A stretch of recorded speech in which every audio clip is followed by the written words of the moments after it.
Good morning, everybody. Yeah, it's Monday morning here at Sirius Satellite Radio, the home of Howard 100 and Howard 101. I would say most of Howard 100 and Howard 101 congregated at Robin's house over the weekend. It was like a mafia sit-down. Mafia sit-down? That's right. I mean, everybody under one roof, all the families. If they had dropped a bomb, they'd have taken out the whole organization. That's right. Oh, yeah. Well, thank you for your nice call. That was very sweet of you. Did you get my call? Yes, I did. I never know. I always feel like your phones don't really get to you. I don't know why. Most people I believe know how to work their phone. They're not really connected to me. Yeah, I just feel like you don't even know how to work them, and I don't know why I have that feeling about you. Well, I did get the message. Yeah, we had a great time. It was a lot of fun. Oh, good. I'm glad you enjoyed it. Long drive, though, I got to tell you. Long drive. Well, what's not a long drive around here to get to someplace nice? Yeah, I think you should have invited me to stay over. Let me take a guess. I have a feeling like Ralph didn't leave that night. No, Ralph left. He did? Yeah. Boy, he was weird at the party. Why did he say that? Because I got off the boat with you, and Robin gave me a ride on her boat, like she actually commandeered the thing. And her, what were you wearing? Evening wear? Are you wearing, a negligee? I was just wearing a little top with... I had a bathing suit under. I was actually ready for She had on, a fancy negligee. Yeah, she looked... I'm wearing a negligee. She almost looked like she was ready to seduce someone with that. It was really cool. Anybody else want to comment on Robin's outfit? I thought it was very, very handsome. I mean, with the special high heels. Yeah. I mean... You really checked me out. Oh, I did. It looked like you were ready for a night at the Plaza, and she had the champagne and the whip. Yeah, she had gold slippers. I caught a very provocative slip. Yeah. I mean, it was cut up to the hey nana ha ha ha. Well, no, Robin was walking out of her house and the sun was shining. Yeah. And I was like, wow, I don't think she's wearing anything underneath there. She was standing. You were standing up by the entrance to your house in the back, and I was over by the boat, and I looked up, and your dress was... You were nude. It was diaphanous is what they call it. It was blowing up, and you saw all of your, your private areas. And nothing to be ashamed of? No. Thank you very very feminine. much. Very feminine. Extraordinary. But she was commandeering the boat in that outfit. Right. She was piloting in that outfit. You never see anybody skippering in that outfit. No. The skipper of the minnow wasn't wearing I mean, I like the two guys you were with, but I would have preferred you doing that. That's fine. Gary got caught up in hell. What happened? Robin had her big boat, right? And then she had this little boat, like a dinghy boat. Yeah. There was a jet ski boat. Is that what that is? Yeah, it's not a dinghy. So Gary's so cursed. Gary gets on there with the kids, and he even said to me, he figured to go for a little ride. Gets on, then the guy needs gas. Well, hold on. No, so you had to go get gas. Hold on, wait. We go out in the water, so to leave Robin's little canal, you can only go like a mile an hour. You're not allowed to leave a wake. So we get out to right where we're about to open it up, and you guys are coming back on the boat. So the captain of the boat says, hey, go back in. Somebody wants to ride a jet ski. So we turn around, go at 2 miles an hour. We get back, and then somebody turns out to be Ralph. Oh. So now we got to wait for them to lower the jet ski in the water. Me and the kids are still on the boat. The sun's Why do you have to be near Ralph and the jet ski? Because they were saying something about that Ralph wasn't allowed to go on the jet ski alone. Right. There's a rule in Jersey about jet skis. You have to have a boating safety course certificate. And Ralph didn't have one. Ralph didn't have one, so the guy that was driving our jet ski boat Ralph had to stay near us. Mm-hmm. So now they lower it in. I see my younger guy. He looks like he's about to pass out because the sun's beating down on him. Oh. They lower the jet ski, and now we got to go back like 2 miles an hour. Then they have to get gas. So we go. He goes, you see that bridge over there? I'm like, I can't even see that bridge. But I got to tell you, the ride was great. The kids loved it. We go all the way out there. We get gas. Then the dude says, hey, you want to go through this cool place, which the kids love. But it was another. Gary's perennially if that's the word, caught up in the kids had a good time. Right. But he didn't. Right. No, I did have a good time. It was, again, being trapped in that tank. The road, the trip was too long. You wanted 20 minutes in the boat and then get off. Yeah, you wanted to see what it was like and get off. His trip lasted over an hour. It was well over an hour. Well, and then I felt like when we left, 𝗏𝗏𝗄𝗿𝗃's kids were waiting to get on. Like they were literally standing there with their life jackets on. When I got back, I don't know, they might have left. We were gone so long. Can I just tell you one funny thing, by the way, about our trip? Yeah. So we get on the boat and we're going out, and then we see you coming in on the big boat, right? Right. So I waved to you and everything. We come back in, we wait for Ralph. We go back out again. So Ralph's, tooling around the jet ski. And he knows what he's doing. He's tooling around and everything. Right.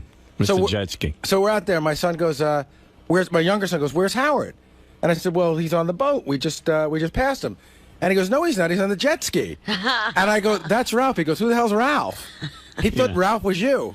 Everybody seems to think Ralph is me. A lot of people do that. They confuse Ralph for you. Yeah, But specifically, the other day that happened. Yeah. 3 people said that to me.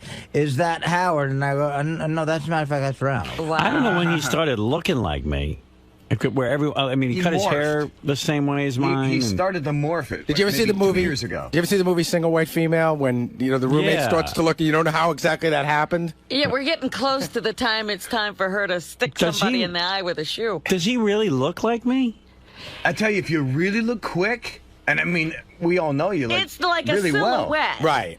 It has to be from a distance, Yeah. like a real quick, because the hair's similar. He's thin. He's a little taller. It's got to be like a quick whoa. He never used to look like me. I don't know how that He happened. had his own look. He had his own look. Yours. So here's the best part. I know that Ralph didn't stay at the party because 𝗏𝗏𝗿𝗃 just told me he saw Ralph urinating on the side of the Garden State Parkway. Oh, my Although I wonder how many people think you were pissing on the side of the Garden State Parkway. Exactly. Of all the people to be confused Oh, with. my goodness. Thank goodness he got out of town. I mean, look, if I happen to look like an icon who didn't die in their mid-30s, I'd, try to emulate them too. Play it up. Play it up, yeah. Right. But, so Gary was on that little boat. I made the best move.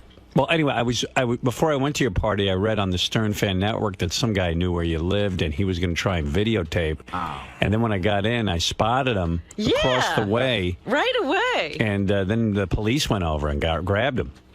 It was pretty cool. Yeah, the police were great. There was a whole... Very helpful. They got him. Unfortunately, they couldn't stop the guy going back and forth in the canal. Did you see that guy? Yeah, so what? There was I said, that canal has never been so traveled. I know. There was a whole party going on outside. Right. A band showed up. Oh, yeah, that was funny. In a flatbed, like the Stones used to have, playing, full music. For you. Yeah, right. Yeah, did you see the signs when you left? There was Artie. There was a huge sign on the van that said "For Artie," and they started playing the Allman Brothers, and they yelled to me because I happened to be outside. No. That was the Allman Brothers. What was Artie? What was the Allmans is a midget? That would have been fantastic. What was the point? No, Robin hired them for the day. The point was they had a gig that night, and they were trying to make a splash. They knew the cops. But they knew that I like Southern rock, so they played the Allman Brothers. And I'll tell you what, they sounded amazing. I heard it's not a bad band. And they had tacked up. The next day, I'm walking up the street, and I see signs that say, Artie, we love you. Right. Hey, Artie. Right. I was thinking, the way we arrived, I was thinking, Robin, next year, if you do it again, you should embrace it. We should do a red carpet and everything, because that's sort of what it was like. And I listened to one of the songs. It was very nice. But then I went up to him and I said, hey, guys, listen. God forbid some of these people think I had something to do with this, and you're going to get me in a lot of trouble. So it's a private party, and they were nice, and they knew the cops is what happened. They had an in. You know what? The cops were telling me that, they take guitar lessons from one of the members of the band. Right. But even they told him, hey, dudes, you're going to get us into trouble. Right, exactly. So. Yeah. It was it was a great party. It really was. Oh, thank you. I enjoyed seeing everybody there. But getting back to it. I hoped everybody besides Gary had a good time. Well, I had a great time. Getting stranded on a boat. But to me, the best was like I look out and Ralph is sitting on the jet ski, going around in small little circles slowly, and I'm like, does he think that maybe somebody else wants to get on the jet ski? Oh my God, that thought would he was on that jet ski. It would never occur to him. Yeah. He was on the jet ski as long as I was on the boat, and then I came off the boat and left, and he was still on the jet ski. He had to be on it for 2 hours. He was out there the whole, and like, gee, that's a weird move. You show up at a party and you just sit on a jet ski the whole time? He acted like he did me a favor. When he finally got off the jet ski, and I was running around, I didn't realize how long he had been on it. He goes, I broke it in for you. Yeah, right. Oh, great. Wow. He's doing water ballet on that jet ski. Oh, yeah. He was telling me how great the whole thing was, and there's great areas where he's zooming around. Well, remember I told you we went a half an hour away? Great. I found great areas. He did. He found, it's called, Robin's boat guy took us, he called it the Snake Trail. So he took us through there the first time, and then I saw Ralph an hour and a half later, and he goes, I went back through the Snake Trail again. I was like, you're not jet skiing, are you, Robin?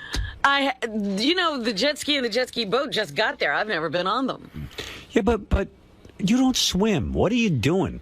Honey, you fall off that jet ski. Really? You're done. What are you talking about? She's jet skiing like she's. You have to wear a life vest. Yeah, you wear a life vest. Those don't work. They don't work. That'll keep you up for a minute. I mean, really. They have to keep you up for a certain amount of time. That's the regulation. Long enough for me to be arrested. Wait a second. Is there a period of time where they don't work anymore? Like, if you're in there for 2 days, do you drown? I don't know. I don't plan to stay around. I thought they work forever. No, I don't know what she's doing. Now she's Miss Water Sports. Did I or did I not drive the boat? Yeah, that you did good. She did. She parked it and everything. I feel bad, so I should give the band a plug. Shorty Long. Why should you give them a why? plug? Artie. All right, Artie, stop with your neuroses. No, okay, all right. Yeah. He's still we're talking. He's thinking about that band. Yeah, get your mind off it. They risked getting arrested. What'd they ever do for you? What? What'd they ever do for you? You don't know them anything. No, I know. They gave me a T-shirt. Oh, there you go. Yes, I went on Robin's boat and she drove the thing. She did a good job. What about Excellent. Did you get the tour of the house? The house is beautiful. Stunning. Beautiful. Oh, well, thank Just stunning. you. No detail left untouched. Mr. X bought all the artwork. Is that right? I got the whole wrap. I didn't get that. That's one artist, right? Mostly? The pictures of Yes. the windows is one artist, yeah. There's a gorgeous house. Beautiful. Thank Mr. you. X has never taken a ride on your boat. He got one that day. We had been on the boats in Florida. He's been on the same kind of boat, but he hadn't been on this one up here. And Gary was double dipping cookies in the chocolate fondue. So was everyone. That was a you double were dip. double dipping. Absolutely dude. not. Take a bite. And Dude, Right. absolutely, Oh, you mean absolutely not after true. you'd eaten it? Yeah. Dude, absolutely not That was true. the rumor I heard. Absolutely. That's a rumor from Sal, who was standing over me like a lunatic. Really? But that's absolutely How not true. annoying was Sal?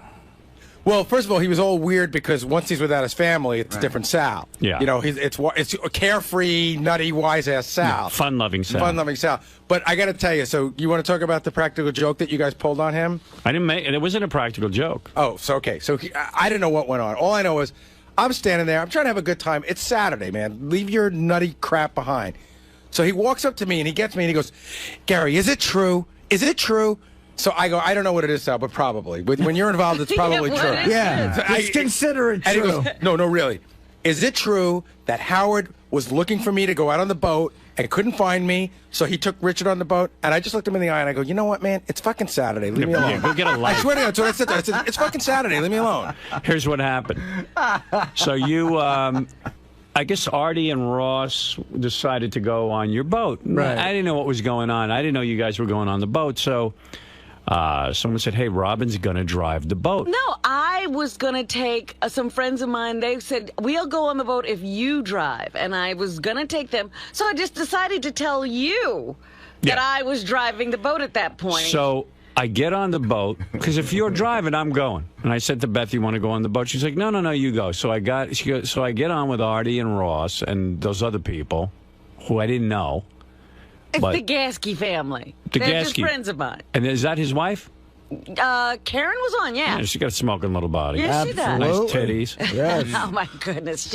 She'll be very appreciative. Yeah, well, she was. I mean, she was wearing a nice outfit. Was that her kids? Yeah. And how old is the daughter, the older daughter? She's in college. Nicole is, I guess, going on 20. Yeah. Those kids didn't look too thrilled to be on that boat, but I was having a good time. Yeah, Howard was almost trying to make them, cheer up. Like, hey, how you guys doing? You're liking this now? Like, Yeah, I'm like trying to talk to them and, hey, kids, wake up. We've been in the sun too long. You know what I mean? Plus, I was buzzed out of my mind. I'd been drinking a lot. Yeah, I thought so, because I was like, why is he getting on this boat? He said he wasn't getting on the boat if I was driving. No. I got on.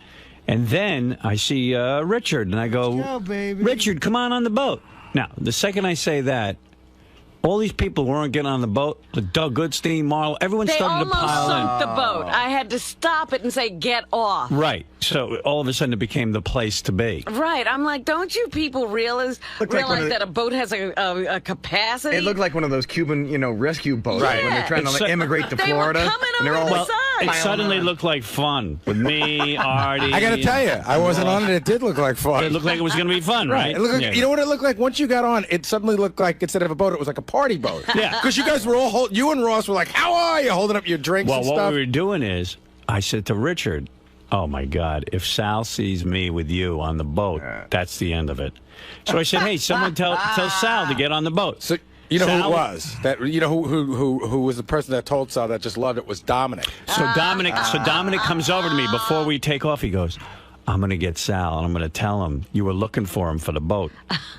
Which I was. Threw him into a frenzy, Howard. I swear to God. So Dominic, I wish I could have been on land to see that. So and it turns out, I get back and Sal goes, fucking 𝗛𝗲. I go, 𝗛𝗲? He goes, what about 𝗛𝗲? He made me come outside with him to get a cigarette and to smoke a cigarette. Made me. And 𝗛𝗲 screwed me up, man. I would have been on the boat. Dude, I was looking for you on the boat. Honest to God, I was. Oh, there's the picture. There we all are. Me and Richard palling around. Well, when the boat left, meanwhile, Richard and I had a great time. Richard was so funny on the boat. I quit smoking, and I had 4 beers in me, and 𝗛𝗲 convinces me to have a cigarette. And the one freaking time I do that, you take off on a boat with Richard. Forget it. There was that one time the boat kind of stalled, and, we're all city folk. Richard fixed the boat. Dominic comes running in the front. Where was looking all over for you? And I run. I swear to God, I ran in the back like you thought my kid fell into the water. And you saw the boat pulling away. It was gone. Oh, man. And, dude, we were, like, looking for you. And I wanted to get into the jet ski so bad and follow you, but I don't know how to ride that thing. I got to tell you, that would have been funny. He would have jumped from the jet ski onto the boat. Honestly, Richard and I sat on that boat the whole time, and we just had the best conversation. Yeah. I'm not lying this time. It was painful. Yeah, it was a blast. I mean, we had a lot of fun. You were buzzed, and we were giving Robin a hard time while she was driving. And it was a lot of fun. It was, and the whole time we're like, wow, Sal would really enjoy this. And as they were pulling back, Howard had his arm over Richard. Absolutely. And Richard gave Howard a kiss on his cheek. There was a moment, Sal, there was a moment where Howard got so relaxed with Richard, he laid down and put his head in his lap. All for you, Sal. And I'm right next to Gary's kids giving them the finger. I felt so bad. Yeah, we had to have the conversation with the kids before we went in. Because I just know, my wife said, listen, there's going to be a lot of people cursing here. Just ignore it. And Sal's like, what the fuck is going on? I apologize to me. I'm up to Gary's kid. I'm like, I'm so sorry for saying fuck. I gotta say too, I fell in love with Robin all over again that day. To me. Yeah. On the boat. Ridiculous. Richard and I were standing behind Robin, and then I said, Richard, why don't you propose to Robin? She looked she was so in power driving that boat, and it was so sexy. I said, seeing tell her her how so you like a powerful woman. Yeah. He goes, Robin, I love you. Will you marry me?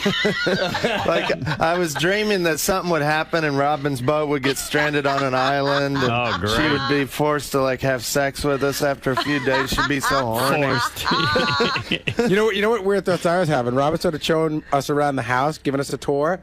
And I started thinking of that weekend that Robin had her little pajama party with like Lisa the sales girl and Anne Marie, and I'm thinking like, oh, I wonder what room they were in their pajamas in. Oh, I didn't even go that deep. Different house. Different house? Yeah. For my money, it was that house. You know who gets really pussy whipped? It was great to see is Steve Langford, the newsman. Oh. The newsman. You're 100% right. Him with the kids. He and the was pool more and the Gary white, than Gary. Yeah. Right. He was out Garying Gary. Right. I was in the bathroom with your son because Robin said a porta potty, but it was like no porta potty I'd ever seen. Oh, it was like the Four Seasons in that. A porta potty. What's that cost, Robin, to set up porta potties that exclusive? Thousands. Thousands. Yes. But it did come with a party favor, which my kid took home. There's a little like spongy version of the porta potty with the number on the side. Kids want to rent it. Well, there was no lock on the door, so I went in and, there's one urinal and then there's the toilet. Right. So I walk in and I hear a little voice go, "Hey, who is that?" And I go, It's Jackie. Yeah, I know. I go, "Who's in there?" He goes, "Lucas." Oh. I go, "Lucas." Lucas, it's Howard. I'm gonna take a piss here, all right? I'm gonna use the urinal. Do you mind? He goes, as long as you don't look at me. You're right. I go, and then I felt like, what am I, a predator? I go, don't worry, I'll stand guard here. So. You got to be so nervous around young kids nowadays, especially boys, because the political correctness and what's going on in the Yeah, I world. didn't want him to think I was a homo. Right. I mean, like Yeah, you did can't you follow him in there? You can't walk up to a couple and go, "Hey, listen, your son is beautiful." Right.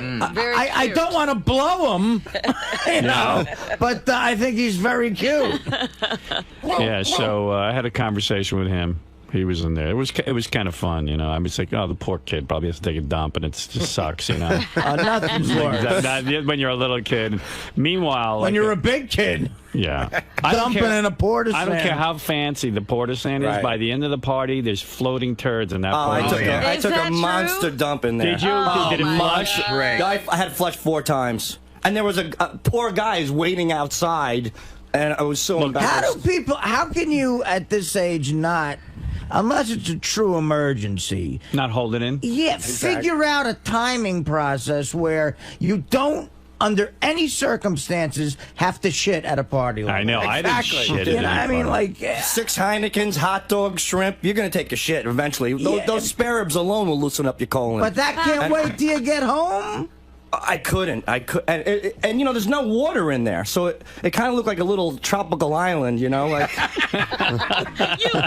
You built your own island? Yeah. Well, I wanted to put some I'm going Easter. to throw up. I want to put some Easter grass around and make a postcard out of it. Well, I got to tell you, I got to tell you, because I walked in at the end because I wanted to pee before I got on the long trip back. Right. And I would prefer to use the toilet area because you can close the door. I looked in there, man. I wouldn't want to be the guy who has to clean that crap up. Of course not. Man, there was like 20, you could tell like 20 different people that had floating turds in there. Not a good gig. Yeah. And it was like a lot of streaks stuck to the ceramic because there's no water to rinse it off. Yeah, they got it. You know what? The porta sand could be a better invention at this point. They could improve upon Hey, it. all I know is Robin That's probably the most improved it's Yeah. been. It had crown molding. Yeah. It was a porta potty No, with crown molding. I know. That's was what I'm like, saying. Robin but had- it's still, when it comes down to it, Yeah. it can't handle the turds. But I understand it that can't. Robin had a little fountain in her house that recycled itself. Why can't those things have water in them? Right, I don't know. I just know that I would have rather had the turds out there than in my house. Well, That was a big statement, though. That was It's worth thousands of dollars just to be able to drive those turds away. But really, Robin should have put a sign over her door that said, "Don't shit in my house." Right. But the decor in those porta sands, It was beautiful. I didn't see the men's side. I saw the women's It was side. really nice. from the age of 18 to like whatever 25, I rented shitty houses down the shore with my friends, and that bathroom Blew it blew away. away the kitchens and the bathrooms, the whole house. I could have lived in there for Well, a that's weekend. what I said. I walked in and I said, I could eat in here. Yeah. Just put my I did. food in here. Artie, so what did you do? Did you go to a friend's house afterwards? That's what you were saying you were going to do. Yeah, I went to. Well, I have a ton of. It's funny. That's like ground zero, with lack of a better term. of where I grew up almost. A lot of kids have houses in that area. And so after the party, I went up north and hung out with some buddies. What's it cost, Robin, to have a house out there? I bet you it's a lot of money you paid for that house. It depends on where you are, Right. but generally, you know, you're talking millions. Yeah. Wow. What The do you think that house- Do anybody else have that discussion on the way home? How much Robin's house costs? I did. was wondering how much the party costs. All right, well, let's hold on. Let's stick with the house, and we'll get to the party. Well, the house has got to be. I have a point of reference. I don't know if you noticed it, but when you walk outside, catty corner to the house, there was an open house of a brand new place that you could go in and look at that had an elevator. Elevator? Many of the houses out there have elevators. Elevator? Yeah. Right on the bay. Huge home. Yeah. Right on the bay, brand new. And probably a little bigger than Robin's. $4 million. Oh my God. $4 million. 4.7. They're I was asking gonna say 5. 4.7. Oh, yeah. really? Yeah. Wow. So, you know, well, do the math. I don't know what Robin paid, but there you go. Well, She she's got to got steal like, last docking year. rights and everything, so I'm saying 5. Yeah, me too. You're saying Robin paid more than the guy next door with the elevator? Yeah. But the guy's got the But he's bay. got the Well, same my thing. house has a shaft for an elevator if I ever want Oh, to you're put kidding. one in. Shaft. You know what that is, dude? That's the big thing in LA now. It's like an elevator. It's like parsley. You put it in and never use it. That's not I true. think it's so ridiculous. Who uses Use an elevator? it because if you got a couple of levels, you put your luggage in there But and all Robin's got kinds of stuff. 2 levels. Or if you have to throw out 2 levels, that's crazy. No, I'm saying like in LA, all the houses for the most part are 2 levels because of, you know, earthquakes and stuff. And everyone's like, I went to what's the guy that owns Perfect 10? Yeah, right. He's got an elevator. 𝗦𝗵cie𝘄𝗿𝗍. It goes up 12 feet so friggin' slow. I mean, you could run up and down the stairs 50 times. If you have somebody handicapped It's over or for something. handicapped people or for moving stuff. For elderly people, that's what I'm it is. telling you, no. boxes, it's great. No, Howard's right. Like, you're putting in luggage. If you come home with a lot, like, say, like those people go on a trip to Europe and come back with a couple of trunks, and they put it on the elevator. Yeah, they do. I'm telling you, it's cool. I've seen it. And some of these homes are 3 levels. Are you put one in? No. I want it in there. But she's got a shaft for one. I love that. She could throw That Mr. happened X to- down there. Just happened to be what they did when they built the house. So she's going to bury Mr. X in the elevator shaft. Robin gave us a tour of the whole place and up in the master bedroom, which was beautiful. We were all in there. I said, I had an unlit cigar. I didn't light it, but I said, hey, guys, clear out because I got to take a shit. I'll tell you, Robin had a deck off the master bedroom that I would just sit on that deck forever and She drink doesn't even beers. use it. I haven't used it yet. She I mean, doesn't there's even use it. There's so many places to sit. So yesterday I'm like, oh, he says I should sit here. I want to go sit in the hot tub and look at the sunset. No. Yeah, I forgot about the hot tub. The hot was tub, nice. the pool, the jet ski, the house. I was like, wow, Hey. this is like lifestyles the rich and famous. I'm on a boat. I'm in jet skis. I'm like, I said, this is unbelievable. And the funniest thing is, on the way home, my sons go, wow, isn't that a long ride for Robin? I'm like, no. That's just one of her homes. Right. I just kept wondering the whole time as we were taking the tour which rooms Robin has had sex in so far. See, I didn't think of that once. No, that's I'm beat off in 3. He's had Did sex in anybody all of catch them. anybody doing anything weird? JD got drunk JD off was his like, ass. Oh, JD was all angry, Was angry, it? angry, Why? angry. JD, I don't know. He was just like, he got a little drunk, and he was like, fuck them. And JD made a rookie mistake. What did he do? The sun is out. Right. He's not an experienced drinker, pale face. He pounded 4 JDs in a row. And now he's got that stop drinking, sun drunk with a headache, went out on the boat with no booze, came back, and he was ornery. You were ornery. I You were ready What's to going on slap with you? somebody. It's like You a never month. drank. Like 2 months ago, you would not even have a drink.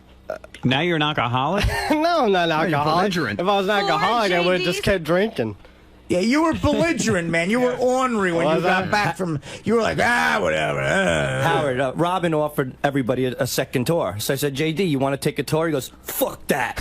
He goes, what is this, MTV Cribs? I ain't going no fucking tour. Oh, and I heard you spilled a drink all over Robin's boat. And he was laughing about it. I'm sorry about that, Robin. Dude, he was spilling Thank God drinks the all boat over. is It was, watertight. we cleaned it all up, me and Will. Thank you, Will. The badass emerged, not JD. Yeah. The Now we badass. know why he calls himself the badass. Give me another JD. JB or what do you drink? J&B? No, JD. Jack Daniels. And what? Jack and Coke. Yeah. Jack and Coke. Like, how did you go from never drinking to Jack and Coke? Yeah, that was my dad's drink, so I just I felt bad because I was with him the very first time he took a drink of champagne, and I feel like maybe I had something to do honestly, you gotta get rid of the Coca-Cola because that's gonna fuck you up. It's true. He's right. It makes it makes it one of the sweet drinks. Yeah, and it makes the hangover worse. Well, I didn't have a hangover or anything. I was riding on that boat. Everyone was like, "Don't puke, don't puke." I was like, "I'm not gonna puke." He was in the front. When he gets drunk, he almost gets even more retarded. Like his bottom lip opens up and it's got spit all over it and stuff. No. And he's standing there wobbling back and forth. And Scott Salem's wife goes, "He's drunk? I thought he was always like this."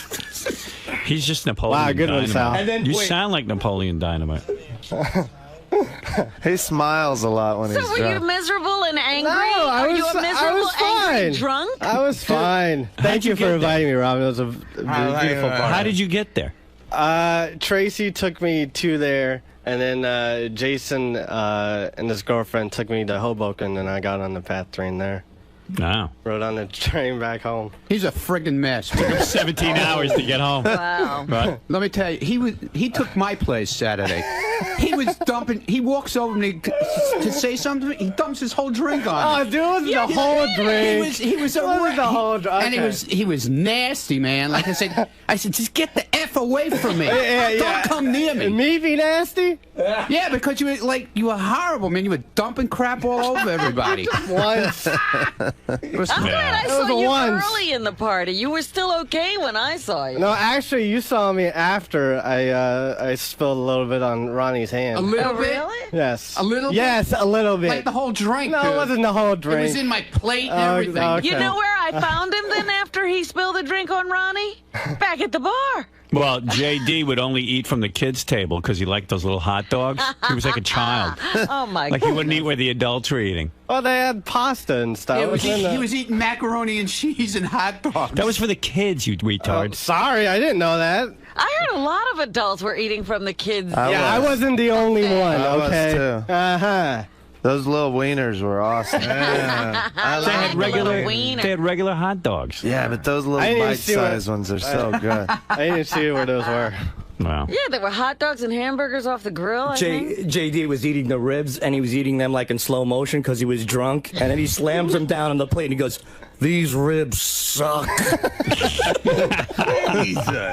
Were they bad? They're all right. I saw a lot of people. What did he go? All They're right. okay. I mean, you know. Awful, Wasn't JD. his ribs. They Well, weren't you my bring in ribs, some you know. ribs. They could be someone else's. I heard they just were the finer good dining. for many Yeah, people. see, there you go. I liked them. They were You heard delicious. that from other people that the ribs weren't good? No, that they were That they really were good good. for many people. Oh, I never. yeah. This is the first I'm hearing that somebody complained about You food. talk to a guy who eats bologna and cheese for lunch every day. What does he know about ribs? No, he has McDonald's sometimes. Once in a while. And Burger King.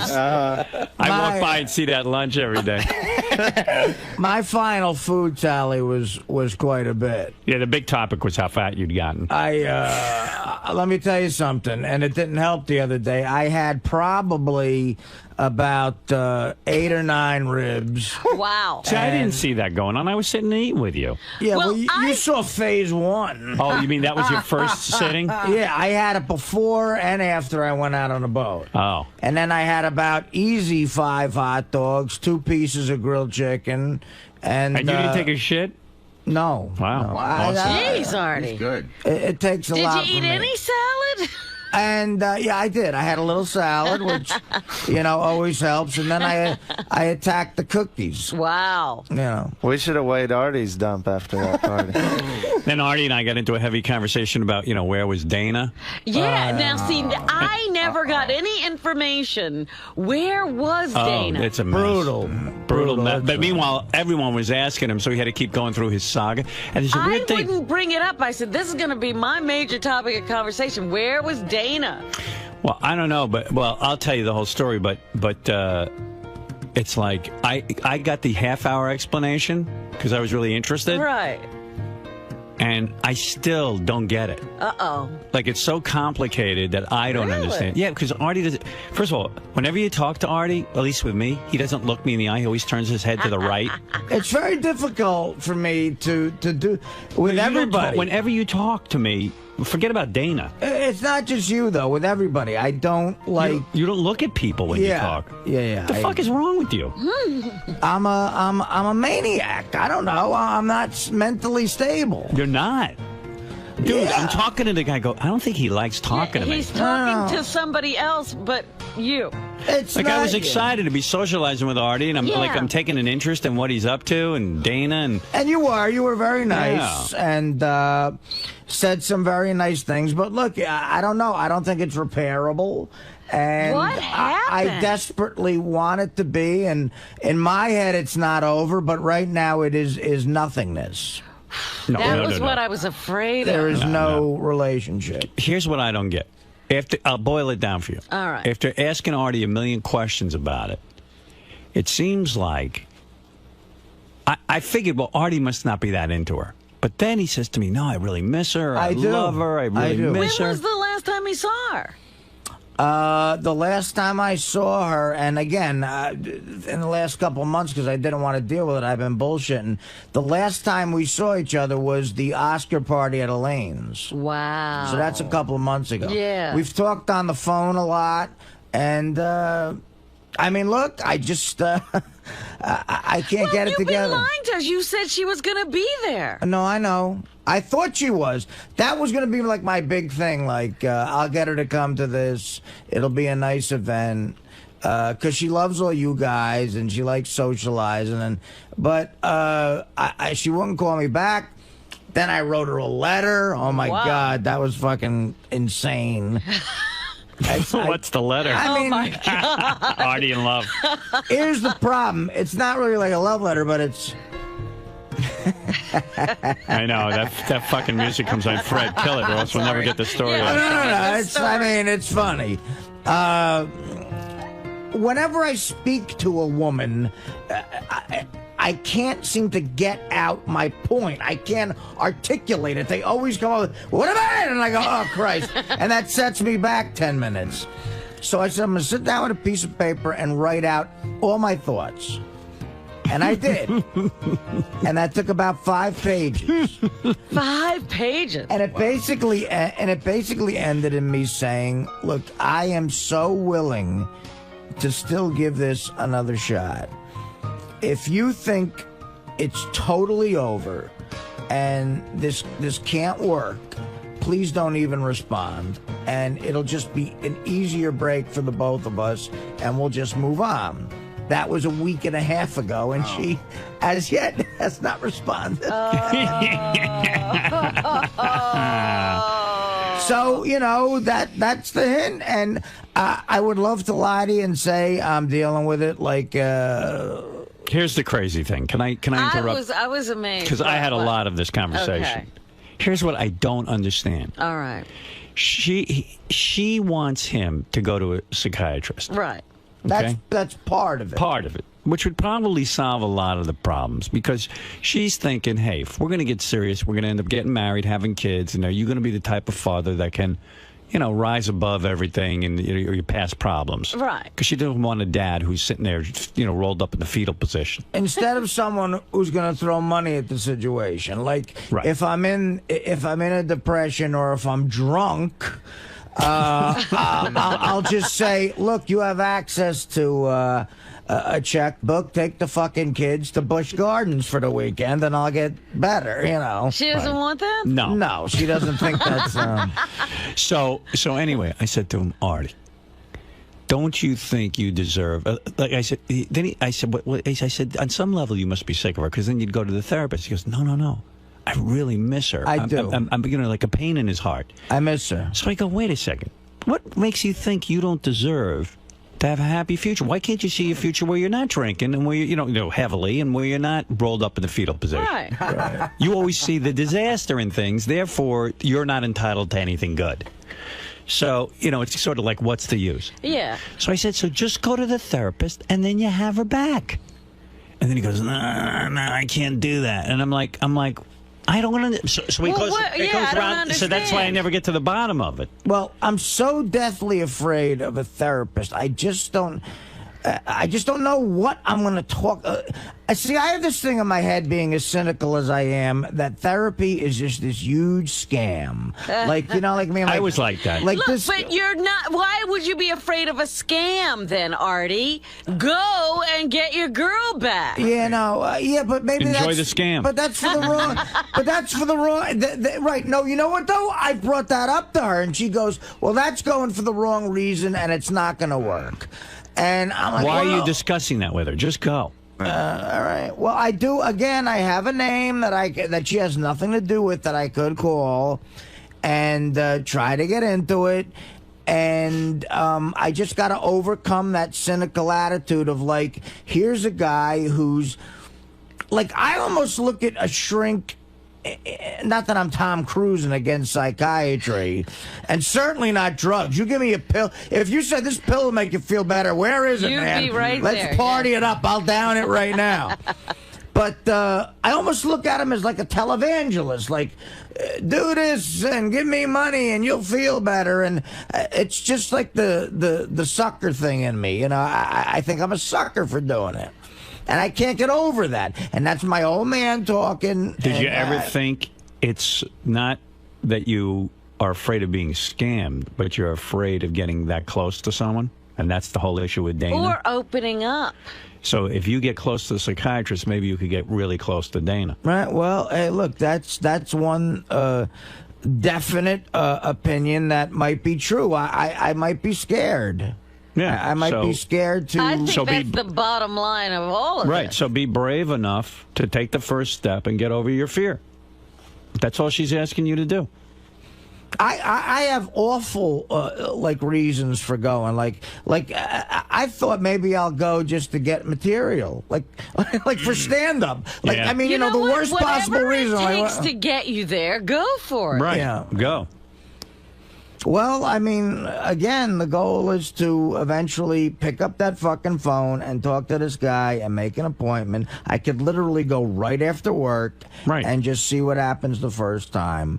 And I don't know, maybe I'll have some sort of epiphany. I've talked to people who were anti it for a long time and live by it now, such as yourself, such as certain people in my family, and they all go, look, I live by it. It really is helpful. And Hey, bro, 5 years before I called the therapist, I had his name on my desk. 5 years it took me to get the balls up to And call aren't the you guy. pissed that you wasted the 5 years? Yeah. You should have been there sooner. Well, you know how long ago you gave me that name? It's coming on 2 years. 2 years. Yeah, I know. Of literally having that name sitting on my desk. Right, like, in the corner. Yeah, you got to do it. And then if I do it, and I do have some sort of, like you say, epiphany and my head's clear, I'm hoping one of two things would happen. One is, God, I got to do whatever I can to get back Dana, assuming she's still available. Or maybe the situation wasn't the best, and now I have the tools to go out and have a healthy That's right. relationship. That's right, Artie. You win in either scenario. You're a winner. You can do it. Although, Robin, waiting 5 years saved me about $200 grand, I figured. I just computed that. Is that worth it? No kidding. Oh, yeah, I could buy a boat. It's always fun to know.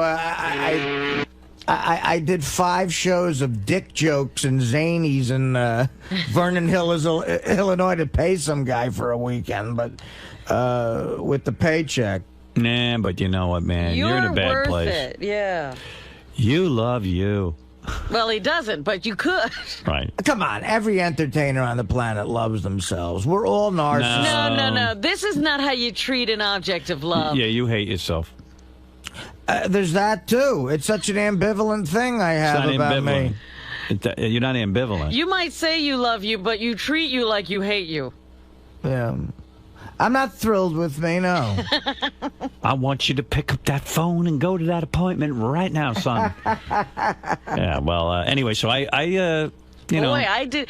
You know what? Because Artie was being very lighthearted, and he was, very personable with everybody at the party. But it was very obvious to me that Dana wasn't there, Right. and I didn't know whether to get into it or not. So I thought I'd wait until here. Well, Although the fun of it's going to be seeing Artie's next girlfriend. Well, That's fun too. You were busy hosting, and it wasn't like. And me and Howard were at the buffet table, and we were talking, and he said, "How you doing?" I think he could tell I was a little down, and I laid that on him. And again, I didn't feel like doing that at a party. But I was glad we got to talk. Yeah, and then you know what? Even though I thought that was what was going on, I was very glad that you came.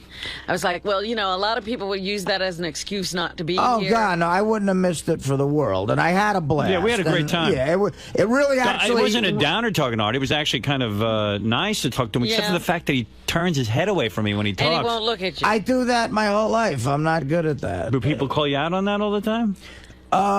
If you notice, there's times, if you watch my DVD, there's times I don't look at the fucking audience. Well, I wouldn't look at the audience either. Yeah, you try not to do that. I look down and I don't know, maybe it's just a weird thing. But then we went over, we sat with Ross, Melissa, and they all had, and Howard, and they all had very nice things to say. It was very supportive, but I just got to figure it out. I got to deal with it right now. Do you know if Dana's seen any other dudes? Well, I don't know. I got a feeling maybe something's going on there. You better.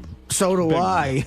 If she didn't get back to you for a week and a half. I have no proof of that, but Right. of course I'm thinking, God knows what's going to happen. Are you hearing some things?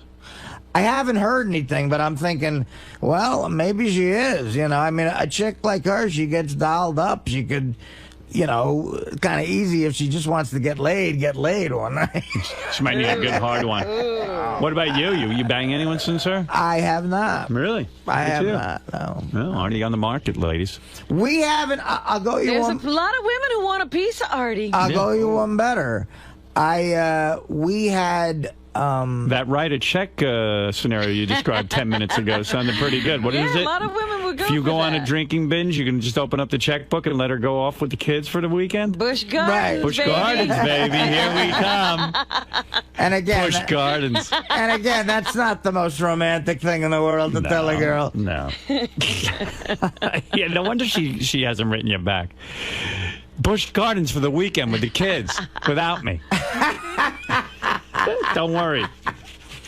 But we had Robin's birthday party for you was mid-January. January, right? yeah.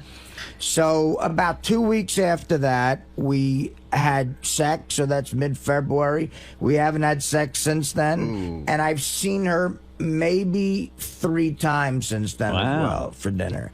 So it's been sort of over for a long time, I guess, and.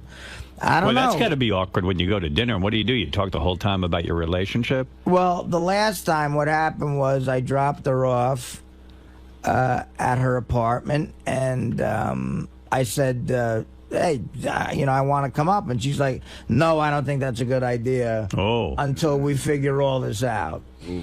And driving home, I got to be honest, I was pissed the fuck off because I was horny, and I was like, you know what? This is my girlfriend for 4 years. No matter what we're going through. Was it 4 years? Yeah. Wow. Last February was 4 years. Maybe your new boyfriend was up there. Oh, waiting. Oh, don't think that didn't go through my head, too. Every scenario goes through my head. And I'm right there with you. I wasn't kidding. The new boyfriend is upstairs in the Sure. bed waiting for He's, her? yeah, you let that asshole pay for dinner. I'll wait here and bang you. Oh, Talking about right. a scam. Oh, God, that's it. Yeah, like you pay for the dinner, and then it's the... But, I mean, in all honesty, and this is no bullshit, she's a wonderful, wonderful person, and if it's over, I wish her nothing but the best because she deserves it. I love her to death, and I miss her, and I'll probably always love her on some level. And it's very sad. It is. I'm not in good shape. You missed that regular poontang, though, don't you, pal? Who wouldn't? Yeah. My God, she's a beautiful girl, sexy. What an ass. Just. You beating off all the time now? Oh God, yeah. Mm-hmm. I thought I was beyond that. Since that last time we had sex in March, I've done a lot of fucking whack-it sessions. Now, what are you using? Are you using the cable porn, or you just have your own set of library of porn, or what are you using? I'm all by memory. He's got actual porno actors in his room. I have, yeah. I hire guys. I got out of the improv classes and hire guys. You buy boats, he buys porn actors. No, but I got a good enough memory. I totally can do it by memory. Man, good for you, man. Yeah. Wow, he's a mess. That's awful. I feel bad. I am right Dana's now. a sweetheart, and I really like her. Do you remember in the film festival, it was, I don't know if you caught it because it was one of the quick clips of the ones that didn't make it. There was the one guy in the sea of pig outfits and shit. In my little montage, there was a kid clearly homeless with a blanket laid on the street, black eyes, like a needle, coke, and booze. And he wakes up out of a daze and he just goes, Dana? Dana, is that you? Like he's seen a mirage. Dana, is that you? Dana, come back. Ow. That's great. It was really funny. Yeah, that's good. But you know what, though, man? You know, I see new girlfriend in your future. I'm thinking, like, who was that chick who called up one time, wanted to bang you, and she was hot? Well, here's the thing. As much as I love Dana to death, and still, if she would come around, I think I'd marry her next weekend. I really would. All right. You get that rock out and marry her? And I'd actually mount it, Rob, and I'd go the full route. Go ahead. But we're guys. And as much as there is, you need to get the laid. one positive silver lining here is, hey, I'm single, you know? Right. And I'm about to, do a couple of different cities on tour, and hey, whatever happens, happens. Say what you want. A lot of hot chicks show up to these gigs. Well, what are you waiting for? I'm all over Well, that. look, man, I might not be waiting for a lot. Yeah, you better snap too. I might be able to cash in there. All right, hey, it's an hour and it's gone by. We've heard all about Artie's love life. Well, listen, it is. I'm very sad. I love Dana. I love her, and if you love her, go to the therapist and get her back. I don't know what you're waiting for. We've been asking you every week for this was my whole day at your party. He won't answer that question. And well, there's another whole issue that and again, what pisses me the fuck off about this is you could not have hit this more on the head. A really big issue that I didn't think would be big is the dog. Oh, the dog. The dog. I had a different one. But okay. No, the dog. You can't handle it. She was over every fucking weekend. With the dog? No. Before the dog. She got the dog. She stopped coming over. She was going to have her own drawer and everything. And I wouldn't let her come over. And I stopped going over. It's not a little dog. It's a huge dog. So get a big house. That was the goal. But then she even says, but I want the dog to be allowed in the house. I said, I'll build a fucking dog a den that, anybody would love to live in. The dog wants to be with people. That's their whole gig. Well, you know what? I get it. If you don't want a dog and she's got a dog, you know what? That's a major issue. You know what? It became a major issue. It did. Yeah. It did. He doesn't want a dog. We got to the point where, like, we go out to dinner in New York. We'd come back. We go to my place. We'd have sex, whatever. It was great. And then we'd stop and she'd go, you either got to take me home right now or at 7 in the morning because I got to take the dog out. Right. And if you think I'm lazy now, you should see me after I drop the load. One of my loved ones could be on fire. I wouldn't get up. Can I say something? And then the next day I had a day off and I want to get up early. Who's the hottest chick you've ever seen? Who's your fantasy #1 chick right now in the whole world? I'm talking about famous of all time. Of all time, in her prime, my always go-to's Carmen Electra. Okay. If Carmen Electra fell in love with you tomorrow and said, Artie, I'll let you fuck me 20 times a day. I love you. Right. But I got a dog. Yeah. Same size as Dana's. Right. What do you do? You're not going to believe this, but it would be an issue if it had to. Just because if it had to live in the same. I don't want the hair I don't want to see hair in the kitchen. Carmen Electric hair is blowing you, Artie. That's nuts. That is nuts. She's going everywhere with you. She's on your arm. She's totally in love with you. She's blowing you, and she's banging you. Howard, the answer is... The only thing you got to put up with is a dog. The answer is you should be living in a kennel if it's Carmen Electric. That's the answer. You'll sleep in the dog's cage. I will Something tells sleep me in you're gonna dog put up with feces it. to have her. But I understand what you're saying. A dog is like, you know. What do you want me to But you know tell what? you? That's you. You know, you're not gonna put up with. You want things your way. That's me, and that's my problem. That's part of my mental craziness. But, you know, I can't. all of this- I skeeve a dog. All of this could be discussed in therapy. Right. Right. The guy would get into it with you about the dog. Right. Well, I thought I had a very generous Artie, compromise. you don't want to get your hands dirty, right?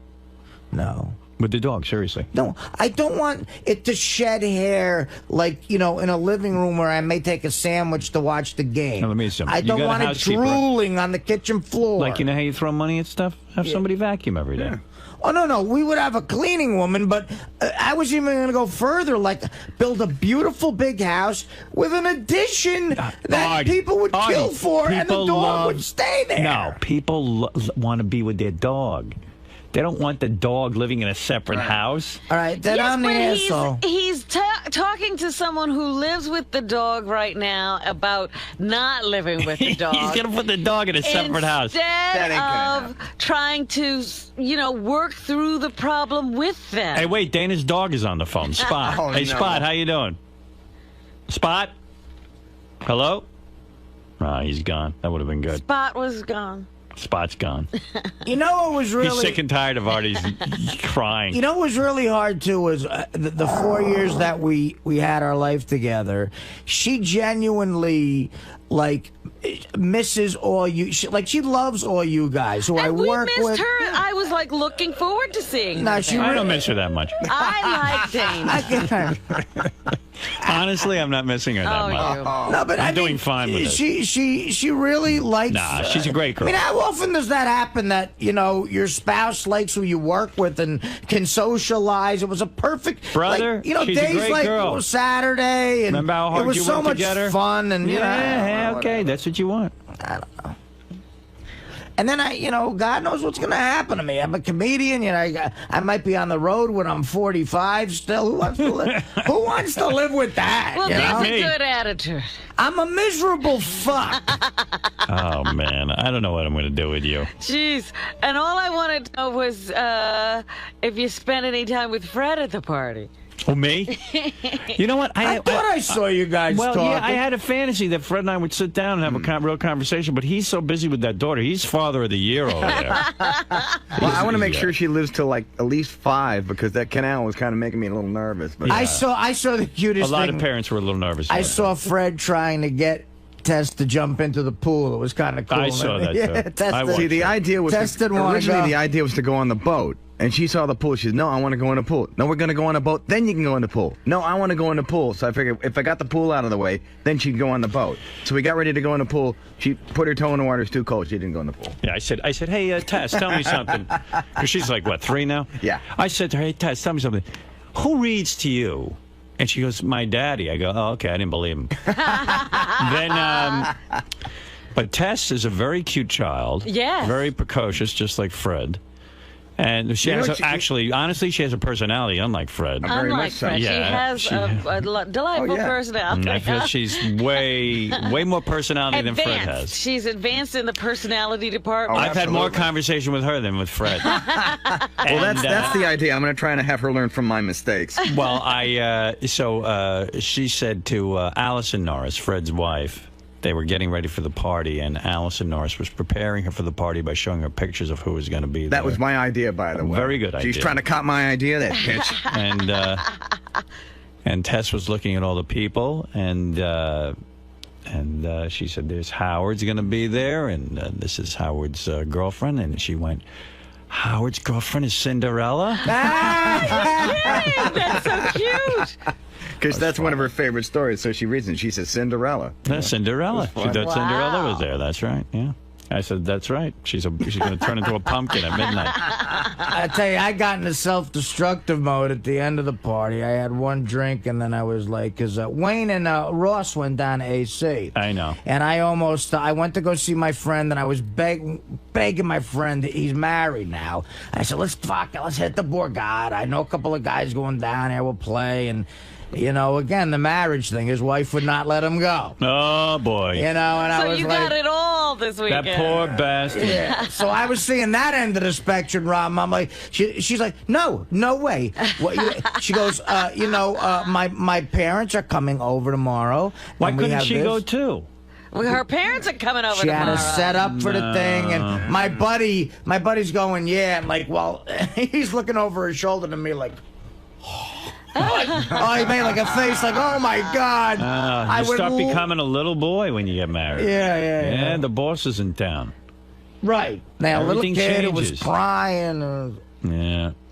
But, you know, look, what are you going to do? That marriage thing can really put everybody on equal footing, and then before you know it, you're the low man on the totem pole. Yeah, somehow you get eclipsed. You get passed over in the ranking A real man awards. is like Henry Hill in Goodfellas. He just starts laughing, and then he leaves, and then he closes Well, you the know door. what I did? I got very belligerent, and again, this is so immature and wrong. But the last argument we had, I said, you know what? Fuck you. There's not a broad on this planet that's gonna fucking make me go to a shrink. I don't give a shit. That's what I said. I said I'm a fucking man. I go out. I make money. You know what? You know why I can't? You're old school, man. I said, you know why I can't go to the shrink Saturday? Because I gotta go to fucking L.A. and do the best damn sports show to promote a movie that you can't go to a that might shrink. buy you a Bentley, motherfucker, like that. You said that to Dana? Yeah. That's great. The I mummy wonder thing. she's not responding to your letter. And she kept shaking her head. She goes, "You're missing the point. You're missing the point." I'm like, "No, I'm not missing the point. I don't need therapy. I need gigs and no." You need therapy. I said, "No fuck," and this is right out of my father's mouth. No fucking broad is making me go cry at a therapy's office. Well, there you are. And that's Now it. you're alone. That's it. And, right. Now you're at Robin's party by yourself. And much to You know what? No broad did. That's right. You win. Out of all respect to You've gotten Dana, laid in a month. Dana could have buckled, and she said, "You know what? If that's it, we're done." And we haven't talked in a month. And one day I want to try to make. You showed her. Yeah, you're right. You I win. showed her. You're the man. Well, that's like the Ralph Cramden. You're That's the like man. that's like I am the king of my castle. That's like the That's it, classic. Alice. The greatest. That's it. The greatest Richard Pryor story ever was he bought one of his wives a brand new car, and she pissed him off, and he said, "Get the fuck out of the car, bitch! Get out!" She got out, and he shot it with a gun. Right. His car. Right. That's he right. ruined it. That's and right. then the next remember morning he that. said was, "I showed her. I ruined that fucking $20,000 car, you know." So Well, I can almost smell Steve Langford live from Dana's apartment. Yeah, right. and the other thing, guys, whatever cloud I have, corpulent comic. This is up to Howard too, and I'm sorry, but please leave her alone. Oh, of course. Please, We're gonna leave her she's alone. She's We really. love Dana. I know, but with the news, Shut up. with the news department. What are you talking about? Right. News No, department. he's right. He's right. Like Steve Langford's already dialing her, I'm sure. Yeah. Leave her alone. Right. And you know, maybe one day we'll get back, but as of I right, don't know, man. It ain't looking good. Open up at That Steve last Langford. speech of yours. I would Who's love. there? I would. It's Steve Langford. Get Open away up. from me. I know it's don't you, wanna Dana. Be with Artie. I can hear the dog inside. That disgusting dog. The skinny girlfriend of the roly-poly comedian would not come to the door. I'm inside with my new boyfriend. Hold it a second. There's a boyfriend here. Oh, this is Allison. Oh, and that's the other thing that's keeping me up nights is has she been? Has she been? We have because She ain't waiting around. I've been lying to you. Hey, honey, it's double wang. I'm in. I've been lying. I've been lying to you. We've been done for a month. I haven't seen her. And How's it going? What's going on? How's it going? What's going on? Tell Artie. Hey, Artie, how's it going? What's Tell going Artie on? stop knocking on the door. This I'm bed's with the- real nice. I'm with all the hotties. and the last thing I said was I'm gonna call you again, and if you're in the right head, and we can. My goal is to try to get back together. But as of right now, we are both single people. We are not an item. Officially, and this is very sad, not an item anymore. Wow. Artie is on the market, ladies. That's the good news. Well, we should start taking calls. No, we shouldn't. For women who want to be the first with Artie. What is it, fa-fa-foo-fi? Hey, can I just make a point about something that happened in the last conversation? I just want to, I'm not looking to be confrontational or anything, but I just want to defend married guys a little bit. You were giving Artie's friend a hard time about that Artie went there, and then Artie wanted to go to Atlantic City, you know, that whole thing. Yeah. But let me ask you a question now. If I rolled up to your apartment on a Saturday night at 5 o'clock, and I said, Howard, let's go to Atlantic City, you've got plans and stuff, right? You couldn't just go. Right. It just sucks, though, when a woman says no. You see, Beth wouldn't say no to me. She'd say, if you want to go, go ahead. But you wouldn't. I mean, there's a lot of women that would say the same thing, but you wouldn't because you have plans. You just don't, you go out on Saturday night. Yeah, of course, but it just sucks.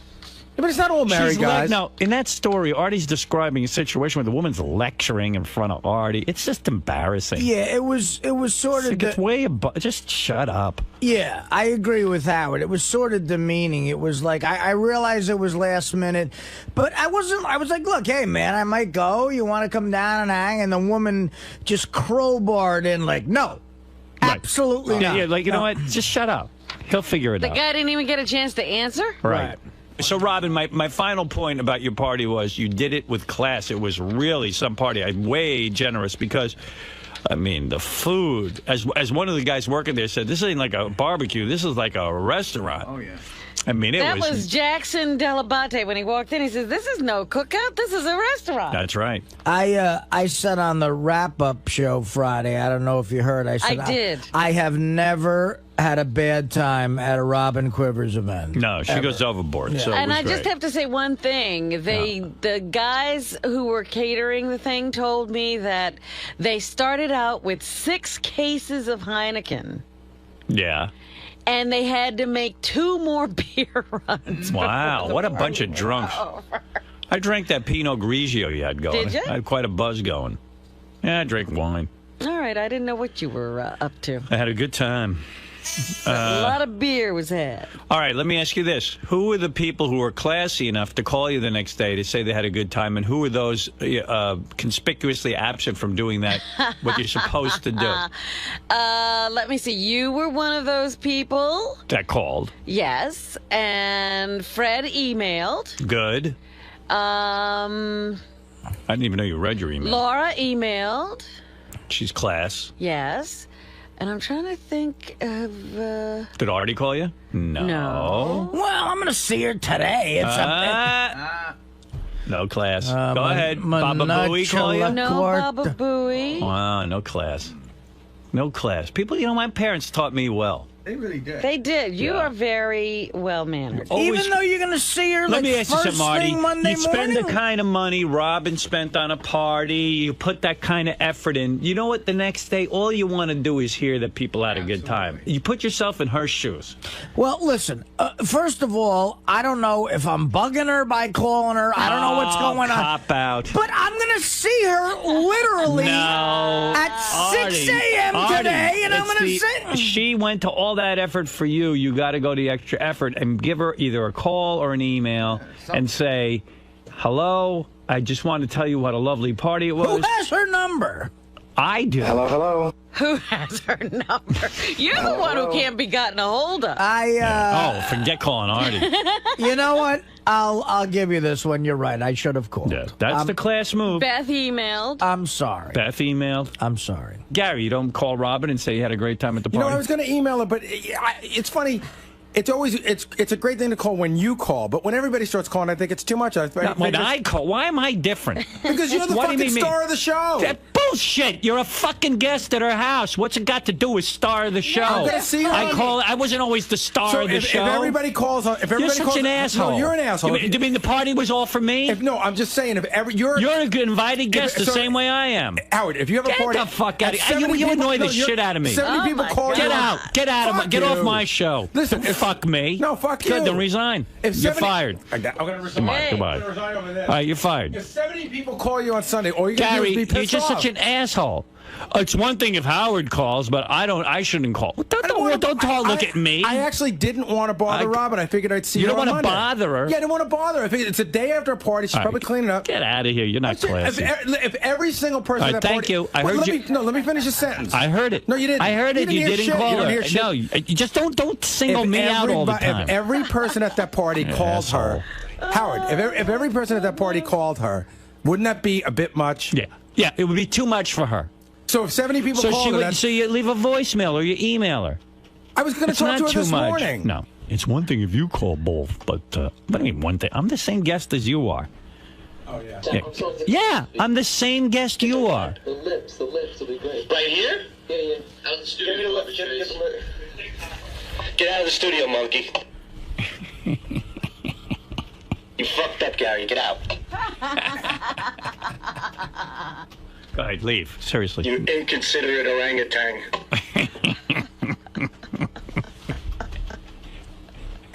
Waddle out, monkey. Waddle. you stupid monkey. He's gonna fucking rip him up. There you go. What are you doing? Come on, faggot. Gary slapping Sal in the head. You bet him. All right, thank you. We're all obsessed with Sal at your party because we're just trying to, like Gary was saying, he just can't take his mind off me. Like he wants to. He says to Artie, "Should I go pinch Howard's ass?" Like. And I thought, because I was running around a lot, I tried to keep my eye on him. I thought he was doing okay, but apparently not. He's retarded, and like he's on a boat with Scott 𝗛𝗿𝗍, our director, our Howard TV director. Scott 𝗛𝗍𝗍 has a son, Kyle, who's like a little kid. I don't even know how old, like 5. A little less than that, maybe 5, 4. No, maybe 5 or 6. Yeah. I don't know how well you can hear this, but someone was videotaping, and just had a little handheld video camera, and Kyle is so cute, and he sees a buoy. This God's honest truth. He sees a buoy out in the water, and he asks what that is. And then Sal has to say, "Oh, that's just Baba Booey." He just can't let up for. Here, listen to this. It's just Sal and Kyle. In the water back there. A buoy. A Baba buoy. It's a Baba buoy. What does it do? It does dumb things. It gets yelled at all day long. It's a very dopey buoy. It's a silly buoy. What does it do? Nothing. That's why it gets yelled at all day. It's just a big, mopey, dopey buoy. But it can move around. That's one It doesn't move much. When it moves, it looks like a monkey. Hey, look, another one. It's like a sea monkey. Another. Another right there. Another buoy. Another buoy. Looks like a big white tooth, right? What a buoy's supposed to do in the water? There's a flower on your face. That's a good question. You know what? When we get back, there's a guy named Baba Booey, and we're going to ask him what buoys do in the water. He'll answer you like this, ready? He'll go, "I don't know.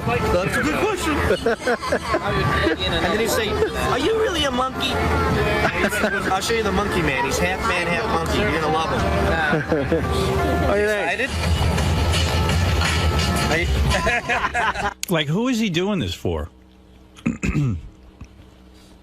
Who is he doing Sal's this? whole rap now, Howard, is that he didn't want to do the Scott 𝗛𝗍𝗍 made him do it. But I'm like, did Scott 𝗛𝗍𝗍 tell you to jump out of the boat, you fucking idiot? He can't lighten up for a day. It's with that Baba Booey. He, after we got back, he must have asked me 5 times what me and you talked about. He kept saying, "So did you guys talk for a while?" And We talked the whole time. Yeah. And he kept drilling me. I was just like, "Oh, we were just hanging out, having a good time." He asked me. He said, seriously, on the boat, did Richard and Howard talk a lot? Did you tell him that you were sitting right next to Howard, that the whole trip you were right next to Howard? Yeah. Big deal. So ridiculous. I did. I talked to Richard the whole time. At one point, yeah, me and Ross were having a conversation, and you and Richard were talking a lot, and we figured, maybe you were talking about, the pilot you got going on, so we didn't want to bug you. Did you two hold hands? Yeah, he's way obsessed. By the way, that's a problem. Robin is really into that boat driving. You were concentrating so hard, as much She was as all we leaned over. Yeah, into like it. you were really into it. I don't Thank see God. very well through that plastic stuff, so I'm Now you bending tell down me. to look through the actual windshield. That's why I was bent over. And I wasn't wearing my glasses. I use these polarized lenses so I can see stuff, and so I really had to work hard. Yeah. It's sexy. Oh, you are the devil. Robin, will you marry me? All right. Thank you, Robin. Well, I had a great time. I had a great time. It was an awesome party. How many shows? Let's see. Today's Wednesday, so we have 5 shows after today. That's it. And still no announcement of any kind on the horizon. A lot of conversation, a lot of articles about whether or not I'm going to stay here, go to another company. I don't know what's going to be, but yesterday I was on the air and I did throw a big tirade about the CFO of our company, Sirius, for saying I might need to take a pay cut. Yeah, I had a full day to investigate all of this and read the actual comments, and it turns out he said nothing of the kind. Uh-oh, how did you get this impression that he did? Well, because the Hollywood Reporter wrote an article with a big headline and attributed quotes to him, and I've read the entire transcript of what he had to say, and he had nothing of the sort to say. They extrapolated a few things and then made a couple of assumptions. So our CFO is a good guy. In fact, he said all the right things. I read all pages of the documents, including pages 3, 9, and 7, which were about me. Wow. And what he said was, he was talking about Sirius. He wasn't talking about me at all. And he said in many of the cases, because SiriusXM has merged, that they don't have to pay people like Oprah as much, and this one and that one and the other thing. He never said anything about me. When he was asked about me directly, he said Howard Stern's been a great partner. He's been a guy who's really been a pleasure, etc., and that he hopes I stay. That's what he said. Now, the Hollywood... Easy, Robin. The Hollywood Reporter went ahead and put a big headline, Howard Stern may need to take a pay cut. And then in the body of the article that I read to you yesterday, attributed to him that, basically, like everyone else around here, I might need to step back and take a pay cut, which is nothing that he said. So, and they didn't put it in quote marks. Sorry, George, what? They didn't put it in quote marks. Yeah, but there was something in quote marks, but yeah, that's the impression I got. Yeah, but it was not his quote. So that's irresponsible journalism. Well, thank you, George. Yeah, that's what I'm saying. So anyway, the CFO of this company is in the clear with me. Well, it's a shame that that tirade went on for some time, and the man was innocent. Well, Yeah. I think you can understand that when I take the Hollywood Reporter, which I consider to be, Oh, yeah, it's supposed to be a credible right. magazine. Right. So I do owe an apology to...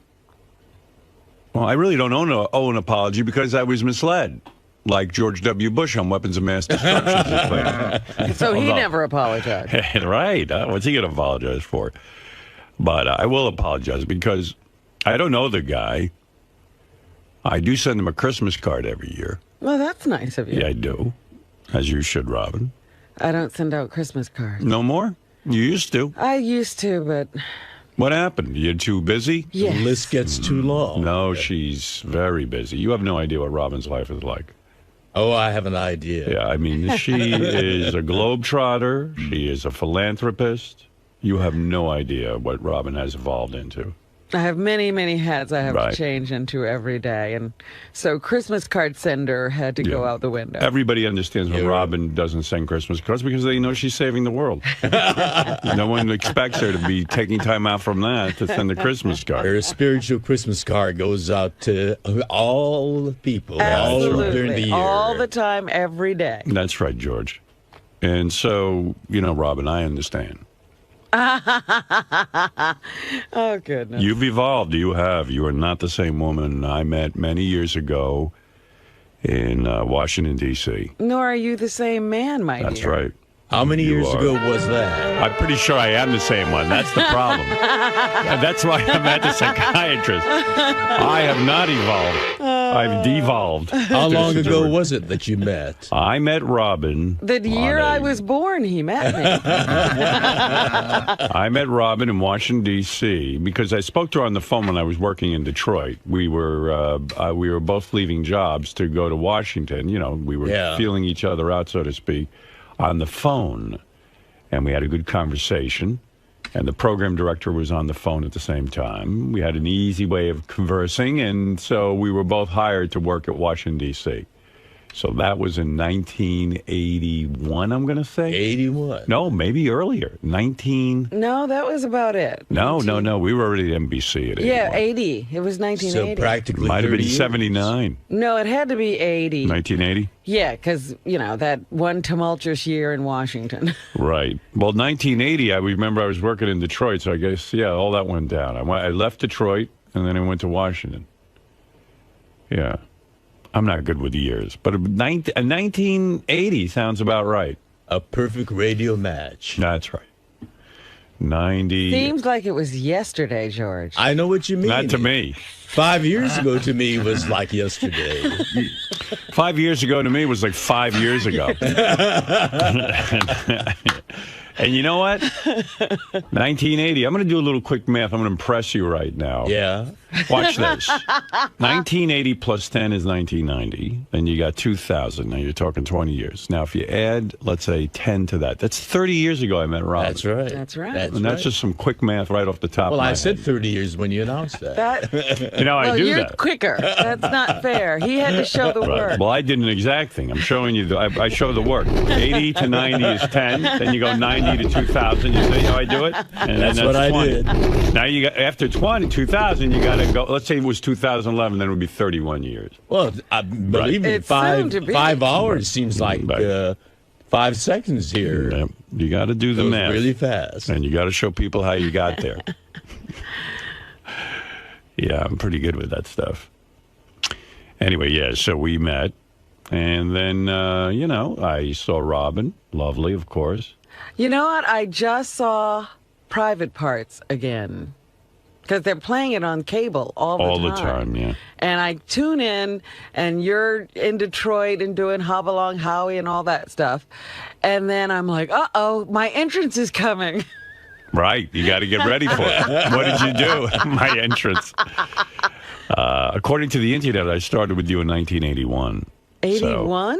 Yeah, but how's that possible if we were already in... Weren't we in New York in Well, that was a quick year, because in 81... September of 82. 82 in New York? Yeah. Oh, so it's 81. So what would that be, George? Don't ask. I don't care. You want me to do the quick mathematics? So like 30 years ago or so, Yeah. 29, 30 years ago, I met you. She was very young.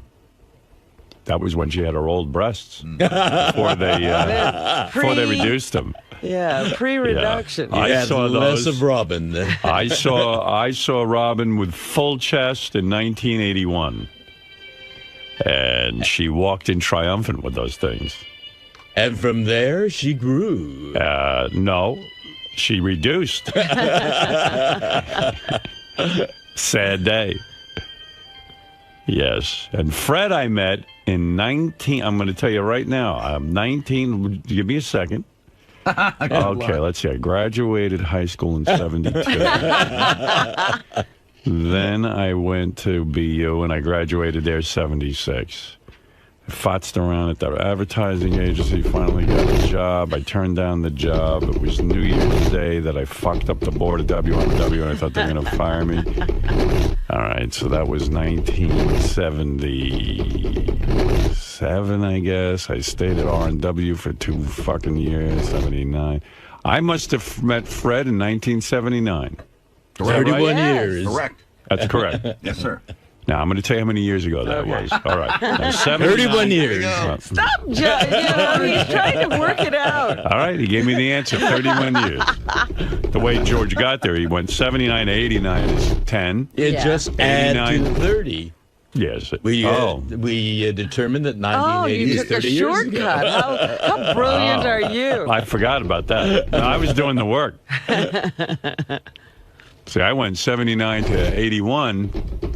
No, 79 to to 89. See, that's where I messed up. Yeah. So how many years did I know you, Fred? 31 marvelous years. Amazing. And I walked into the, I don't know exactly the meeting, but I was doing morning radio, and I came in, and Fred was the overnight guy. Mm-hmm. So I guess it was on my first shift I met him. Yeah. I don't think I met him ahead of time. No, sir. And there he was. He was so Fred. Mr. Electric. Yeah. By the way, a little aside, when I was talking to Howard about coming to Washington, D.C., the first thing he mentioned about you, he says, she has really, really big breasts. That's a lie. He did not. That is such a fucking As a matter of lie. fact, I'm going, how big could they be? And when I walked in, I go, That is such a he lie. he wasn't fucking lying. They really are big. You're lying. Is that true? Of course not. Why did you lie? You Making never a lied joke. before. Joke. That's not funny. Sorry. It's sexist. I know. You know I'm a That's why it's champion fun. of all women. Listen, I didn't look at you that way with the breasts. I'm not a breast man. But I am, and they are impressive. Of course, but I would never introduce you to Robin that way. No. But What did he they say? did catch my eye. I don't What think I did said he anything. say? I said to Fred, do you want to come She said to... you were a great person. I and said, we lot got of a good fun. thing going here. Why don't you Right. join us? That's really what it was. I mean, who the hell knows what I exactly said? It didn't take much coaxing to get Fred. It's not like my mind is a black box that I remember all these details. But it wasn't like Fred was, silver lining, a silver cup, and he was hard to get out of. No, he was in a miserable situation. Absolutely. No. Like most people in radio. Yeah, he was in a bad situation. He was working at Wacky 105 or whatever it is. 102. 102. Wacky 102 in Springfield, Mass. They had just changed formats from top 40 to album-oriented rock, and I got there and realized what a huge mistake I had made. Who was the program director? Believe it or not, it was Mike Adams. I don't know who that is. He was a guy who was one of your replacements. I don't know if he was the direct replacement after you left CCC or one of the guys after that, but he left there and went to Springfield to become the program director. Oh, wow. And he's a funny guy, but I don't know if he had the mind to be a program director. Right. No, the guy who replaced me was, what was the Hopalong Paul? What was it? Paul Payton. Country Paul Payton. I don't think he did mornings, did he? He was a had rock guy, middays. but he was Country Paul Payton. I don't even know what the hell that was about. He was pretty good, though. Yeah. He was like more professional than all of us. Country Paul Payton. Wonder what happened to him. So many guys in radio. The landscape of radio is littered with And DJs. he was one of those guys that went off on vacation, and they fired him while he was in Virginia. Why That's why you never leave. I guess the ratings weren't that good. See, he came in at a time when like all that Burkhart Abrams stuff started really becoming popular, and they were doing research on music, and HCN was kicking our ass, and he was more old school AOR, like, hey, you know what? Pull some interesting stuff and play it. Unfortunately, the ratings didn't reflect that passion he had. Yeah, I liked him. Yeah, he was great. But, yeah, I got out of Hartford in tears. In tears? Yeah, I used to cry. I got so annoyed that I was still on Hartford radio that I got on my knees. I told you, I prayed to God to get me the hell out of here.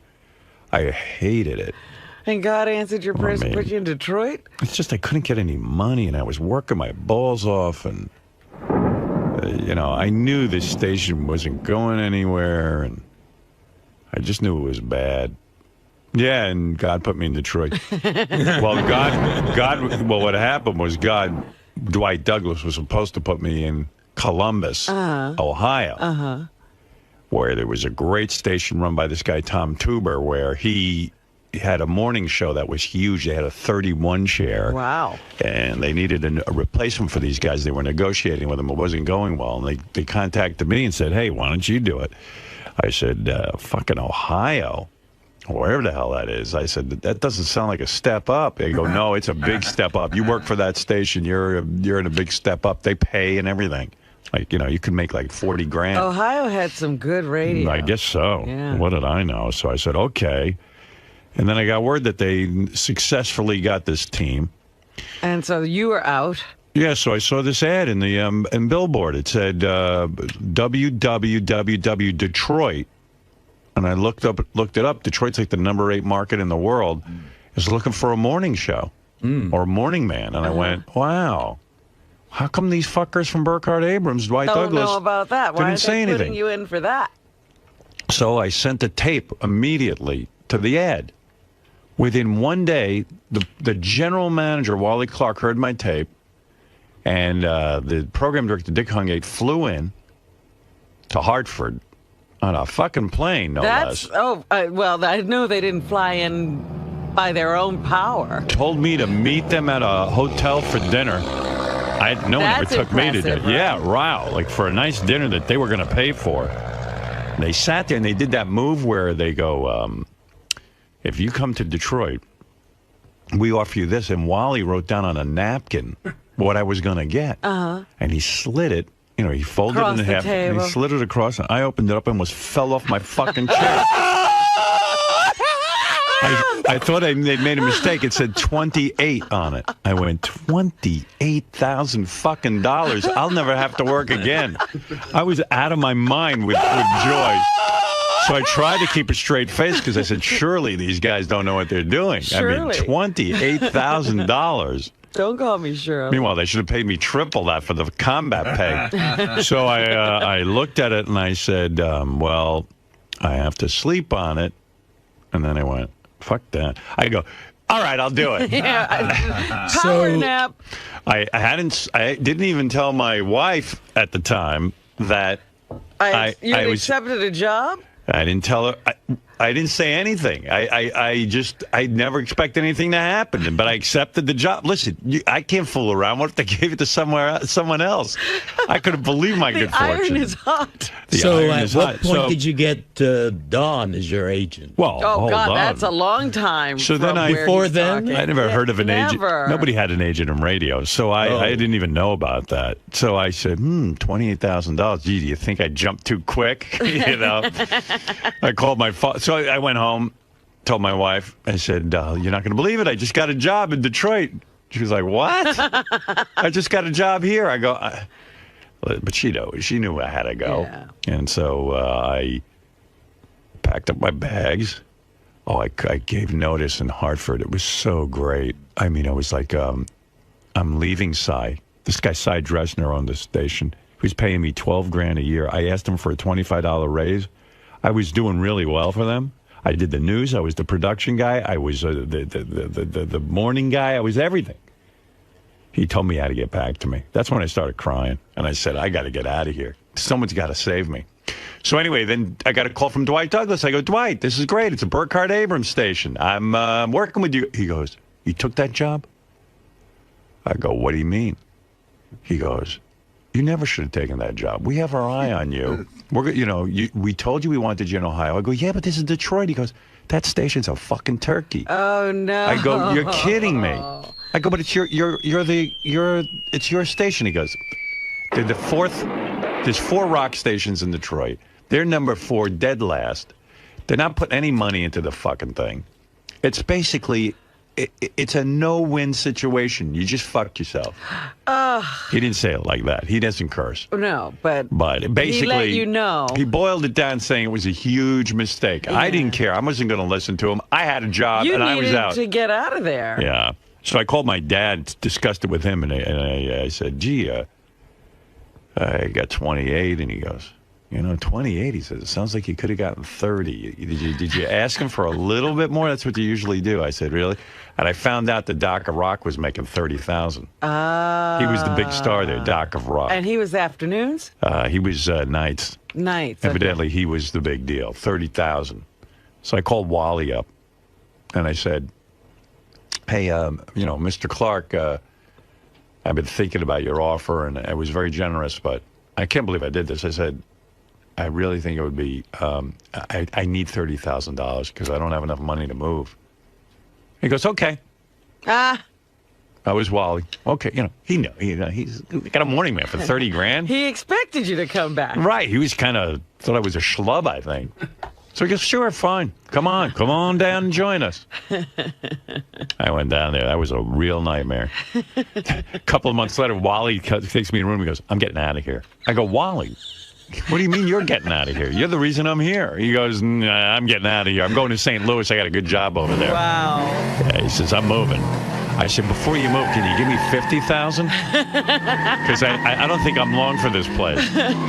He goes, sure. He did that? Give me $20,000 raise. Wow. Says, you're doing a good job. He goes, what do I care? You're That's the cool. next. I'm out the door. Yeah, you're the next guy's problem. I said, listen, for my troubles, give me some money. I'm fucking broke here. I couldn't even afford a car, and I'm in Detroit. Ugh, you need a car in Detroit. Yeah, I didn't understand you could take out a loan. You need a tank in Detroit. Oh, that's right. You used to buy cash. I had saved $8,000 total. Yeah. I handed over $8,000 for my ex car, which turned out to have faulty brakes. My wife did a spin of 360 in the car on the highway. It was great.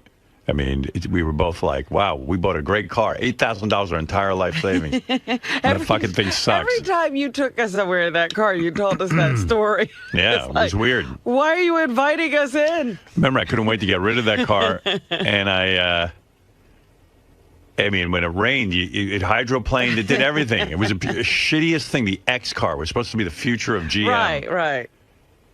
I remember when I got rid of that thing, I was just going to junk it. My brother-in-law, Pete, said to me, hey, I'll take that car. He had no car either. I said, it's an X car. It did a complete spin 360 when you hit the brakes. He goes, I don't care. It sounds like fun. I'll take it. I'll be able to handle it. He took it. He was fine with it. He used it for years. I don't know. He's a little more daring than I am.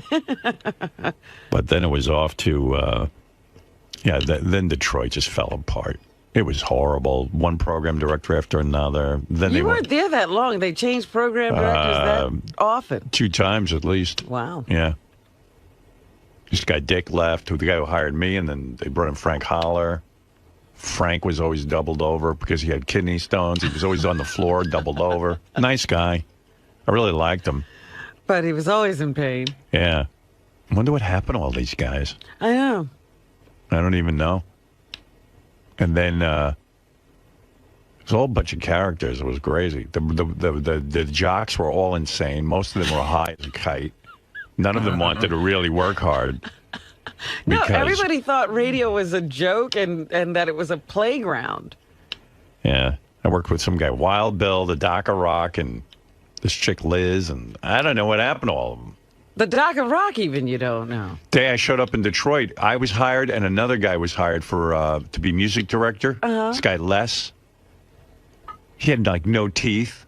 I was like, where the fuck? He goes, hey y'all, you're a new guy here too, aren't you? Oh, hey, I'm Lex. Or And Les. he didn't feel bad about having no teeth. He didn't give a fuck. He was a radio guy. He says, you know what, man? This is my what did he say? This is my 29th station in 7 years. Wow. I go, oh, I'm so sorry. He goes, sorry, I'm working my way up. I'm in Detroit. I thought I was a loser because I'd only been at a few radio stations. These fucking guys, they wore it like a badge of honor. They knew every radio guy. They knew everything. I was a piker. Yeah, they were almost like traveling salesmen. They were always ready to move. We had a night guy who was addicted to cough syrup, and he would just be going through. I'd walk in sometimes in the morning, and he'd be drinking so much cough syrup, him and his girlfriend.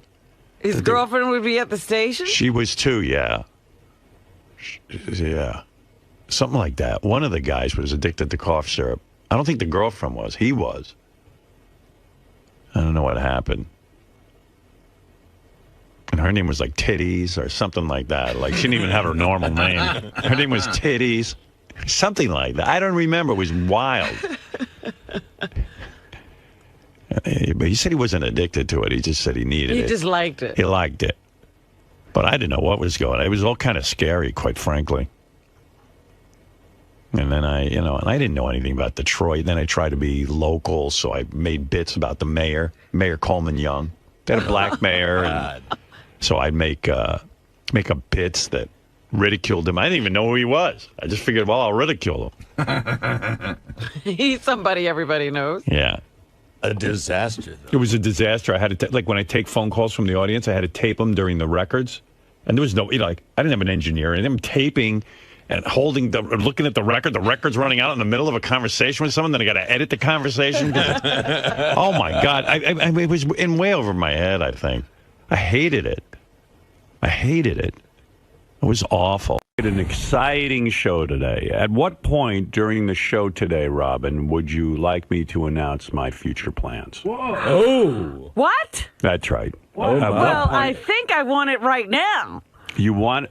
Can you isolate her saying, I want it right now? I'm sure that's already been done. 4 inches is fine. I need a cock. Add it to the repertoire. And I think I want it right now. Big, pendulous breasts. Hey, you want me to lick your ass?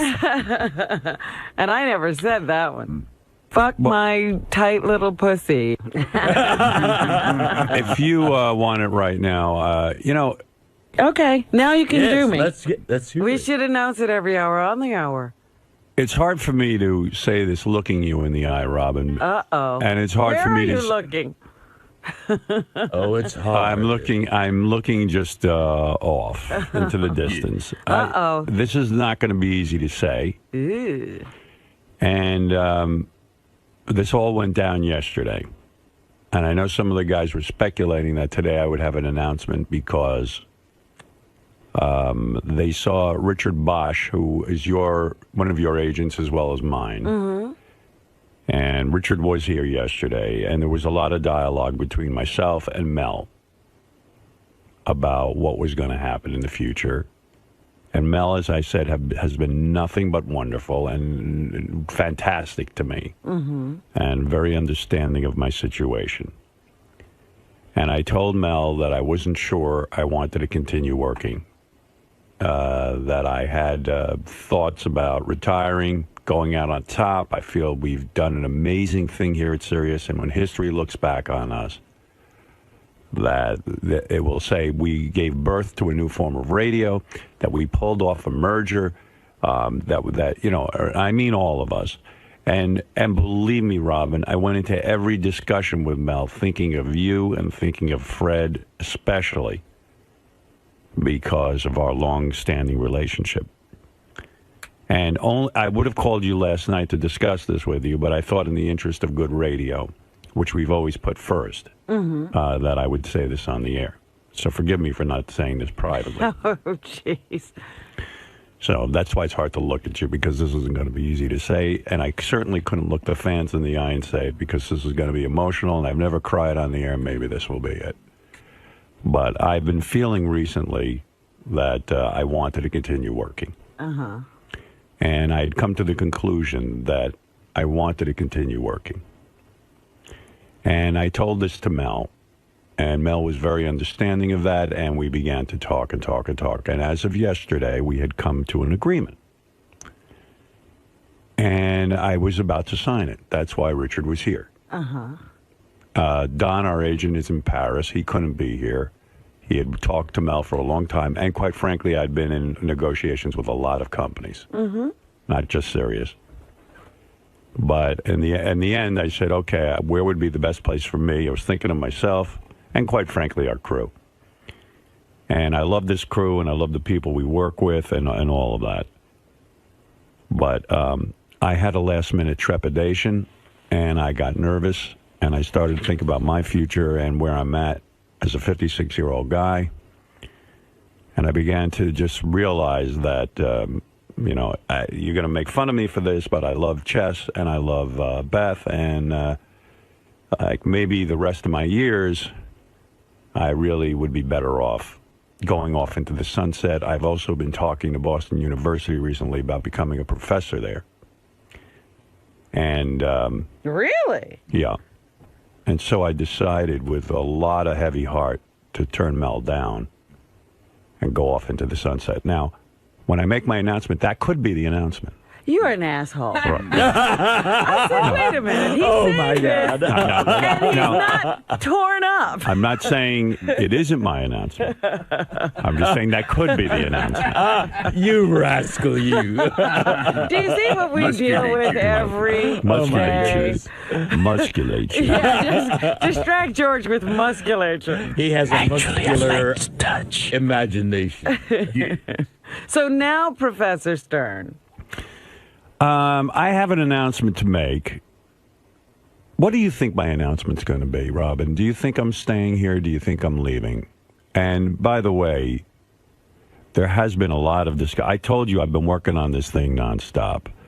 There is a part of me that might say I'm leaving. There is a part of me that has a deal, and I'm ready to announce it. What would you like to have happen, and what do you think the announcement should be?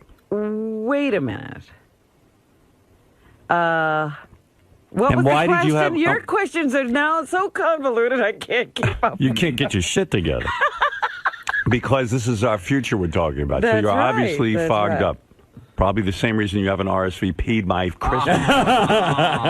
Listen, even George was talking to me about it this Wait morning. a minute. These are off-the-air discussions. Well, hey, let me say something. I made a party.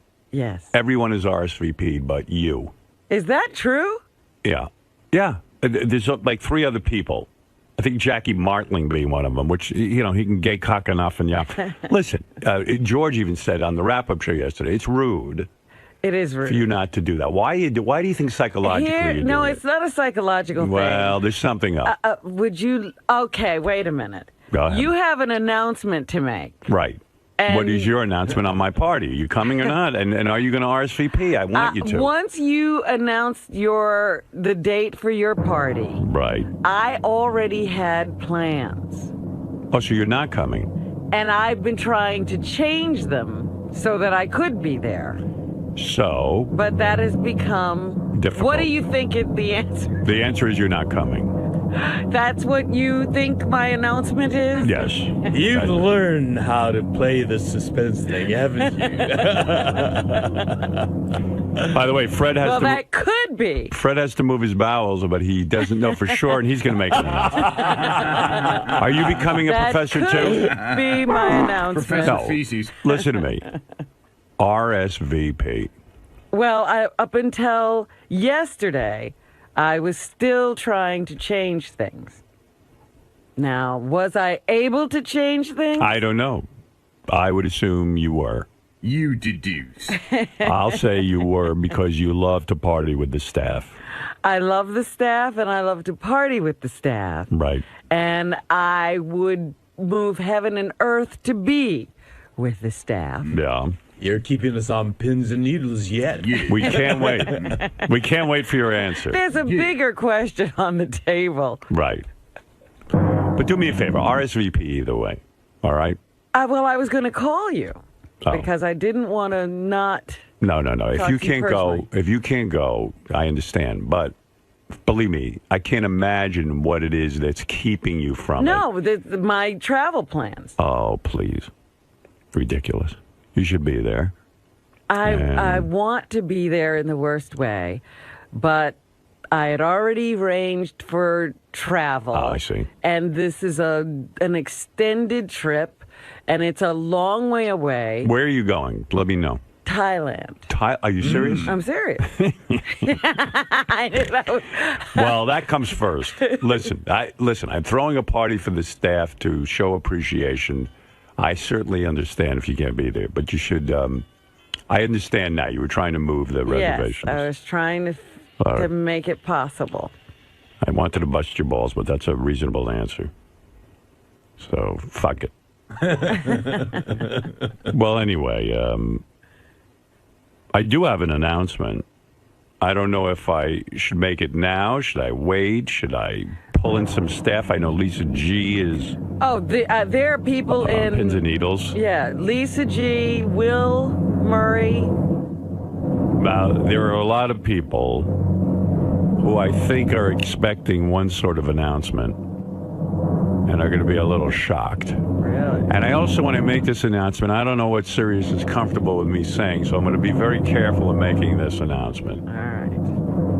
All right. I don't want. Sounds weird too. Yeah, well, it is all weird. It's all very weird. Yes, Dominic. You're going to announce a hybrid type of deal with your thing. A hybrid type of deal? Yeah, something that's a little different than the past. But there's no way that he's going to tell everyone he's leaving with them looking at them, because he worries about you people as much as he worries about himself. I bet it's a hybrid type of something, maybe less days, different days, more time, different but he's not leaving. But not leaving Sirius? No, he's not. Well, hold on to your hat. I'll make the announcement then. Yeah. Go ahead. Go ahead. Tell me alone. Yeah, I'll let you, Dominic. I'll let you go. Leave me on. By the way, I was at your favorite Italian restaurant yesterday. El Molino? Yeah, I thought I'd run into you. No, it's what's the one on Long Island called? I'm having a mental block. Me I'm so too. nervous. Not El Molino. 25 years I'm nervous. Mateo's. Mateo's. Yeah. You still go there? Yeah, of course. Delicious food. Come on. Fuck off. 25 years. How come all of a sudden you're calling in? You've been gone for months. You've been gone for months and months and months. My brother passed away. Oh, sorry to hear that. Yeah. Your brother? I didn't even know you had a brother. Yep. You never mentioned you had a brother. Yes, he died 2.5 months ago. Come on, let's get to it. Well, he what? He died 2.5 months ago. But Dominic, you've never told me you had a brother. Well, so I tell you a lot of things. Well, now he doesn't have a brother. Did you ever? was Gummo. Oh, good, because now I don't feel the loss. Because I never knew he had one. You were not close with the guy, obviously. And he died very young. I don't want to talk about it. Come on. But wait a second. You were not close with him, right? I was close to my brother. Sure. You were? How could you never even bring him around or mention him? Oh, he's a very private person, a very wonderful person, a much better person than I am. Come on, get to the bottom. Do you have sisters? Yes, I have a sister who was a lawyer. Beautiful, wonderful girl. Is Come on. she I still know. around? The sister I know. So we'll talk about it another time. Get to it. But the brother, Nobody no knew. mention. Yeah, in Texas. Wow. Wow. Down there. Full brother or half brother? Full brother. What do you think? Oh, that's right. You're right. You do know something. Yeah. All right, let's go. Why did he die? Can I ask? He had a heart attack at 54. No kidding. Was he heavy? He was thin, heavy. Right. Like you. Yeah. Who else do we know like that? Yeah, I know. All right, then. Was he a smoker? No. Not at all. He's a wonderful person. Well, I'm sorry Much to better hear that. than I, thank you. Do you mean there's somebody better than you? It wouldn't be hard to be better than Dominic. I mean, he keeps going much better than I. We all know everyone's better than Dominic. Well, I mean, who's not better than you? When I say better, I mean better than compared to two of us. I know everyone's better. Will you please tell us? I'm gonna. 25 years of my life. All right, Dominic, sit by your radio. I will. No, I'll stay on. No, because I have a lot to get to, and I have a lot of people to pull in here and talk to about this. All right. You could leave me on, but hurt me again. Goodbye. Oh, my goodness. Yeah, I was hoping to actually see Dominic yesterday at the Italian restaurant. I haven't seen him in a long time. in a while either. I haven't been invited to the office party. Well, I had of to get course not. I had to get my own tickets for Monday night. That's all right. How'd you do that? How'd you get tickets? Where are you? I'm going by boat. No, come on. You got in we'll Monday see night? you Monday? Yeah. Give me the boat. Am I going to see you as fat or thin? Medium, unfortunately. Yeah. Who are you seeing these days? You got a girlfriend? I'm not talking about anything about girls. I'll get off the phone. Goodbye. No, you're bringing a girl. Are you bringing a girl to the... Yes. Oh, you are? Yeah. Goodbye. Lady friend. Goodbye. Got rid of him. I only asked him about women. Wow. Well, we'll talk to him again in a year. Yeah. All right, let me make my announcement. Who wants to be here for this? Should we have Gary in here? Definitely. Does Gary know that there's an announcement to be made? No. I haven't talked to anyone. No one knows except for, our agent. Okay. You know. That was a dick move, by the way. What was the dick move? You know, saying you're riding off into the sunset. Did you get freaked? Yeah. I should have let it go a little longer. Well, I sort of had a feeling that maybe that... Right. Listen to his voice. I know. It's dumb. Well, that's why I want them in.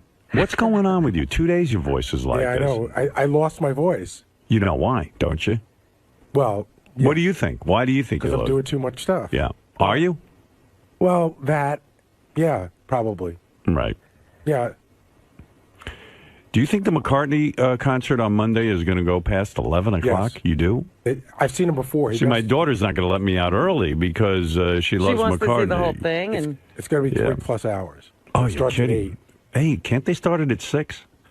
Can they move the time? Call Sir Paul and say, Howard needs you to start at 6. Lisa G, I hear, is on 𝗛𝗶𝗿𝗄. What's going on? Even like the other day, we were somewhere, and I mentioned something about, resigning, and she just went, like if you bring it up, she just gets upset. You know who's really on his Facebook? Mike Morales. He's really? He's like ready to hang himself. Really? Yeah. I'll tell you, I'm very stressed out about it, especially this week. I don't know why. It all. It hit you this week. Lisa, you look like you saw a ghost. What's going on with you, Lisa? I feel like you're cracking up. I mean, really, what is going on with you? Are you all right? I'm fine. Just coming. Do I look that white? Yeah. Yes. You look like you saw a ghost. Am I right, George? Look at her. She does. Yes, you do, Lisa. Yeah. What the heck happened? Well, I'd like to see the promised land, so come on, let's get on with it. It's excruciating. Who's most nervous about my situation? I think everybody is. Everybody's. I mean. But I think Will Murray is particularly. I mean, Will was on the wrap-up show, and he had a lot of concerns. I think John is concerned, but he doesn't want to. Not everybody. Nobody's really saying, "Oh my God, I'm freaking out," except for Lisa. And maybe Scott the engineer. I would think he would be. I think he should be freaking out in general, whether I have a deal or not. I mean, his life is something to freak out over, to be quite honest. What's the matter, Lisa? You look like you're going to break into tears. What's happening? Standing back. No, I hope you stay. I think you're happy here. I know we're all happy here. Yeah. Well, okay. Time for the announcement. You're not going to have anybody else in? Who else should we have in? I say Will and Scott. Scott for sure. Scott. But I'm not looking at him. He doesn't react to anything. Yeah, he's a wall. He's like wallpaper. Why would I? You're not staying. All right, okay. You're leaving? Okay, goodbye. Can I go now? Of course. I'll go see my wife. Oh, you're staying? Oh, that's great. All right, okay. I'll go stay home in Bowling. Ronnie doesn't care? Nah, I don't know. Ronnie. Hey. Well, quite frankly, Ronnie knows if I'm leaving that I'm still going to need the car. Right. So he's with me. Yeah. Where's Will? Oh, Richard. Richard is are you worried? I just want to come in and be naked while you make the announcement. Can I get undressed? I want to blow George. That was really creepy yesterday. He was so excited that George said he was going to add him to his reel of people he thinks about when he masturbates. I'm honored by that. Why do you need George's approval?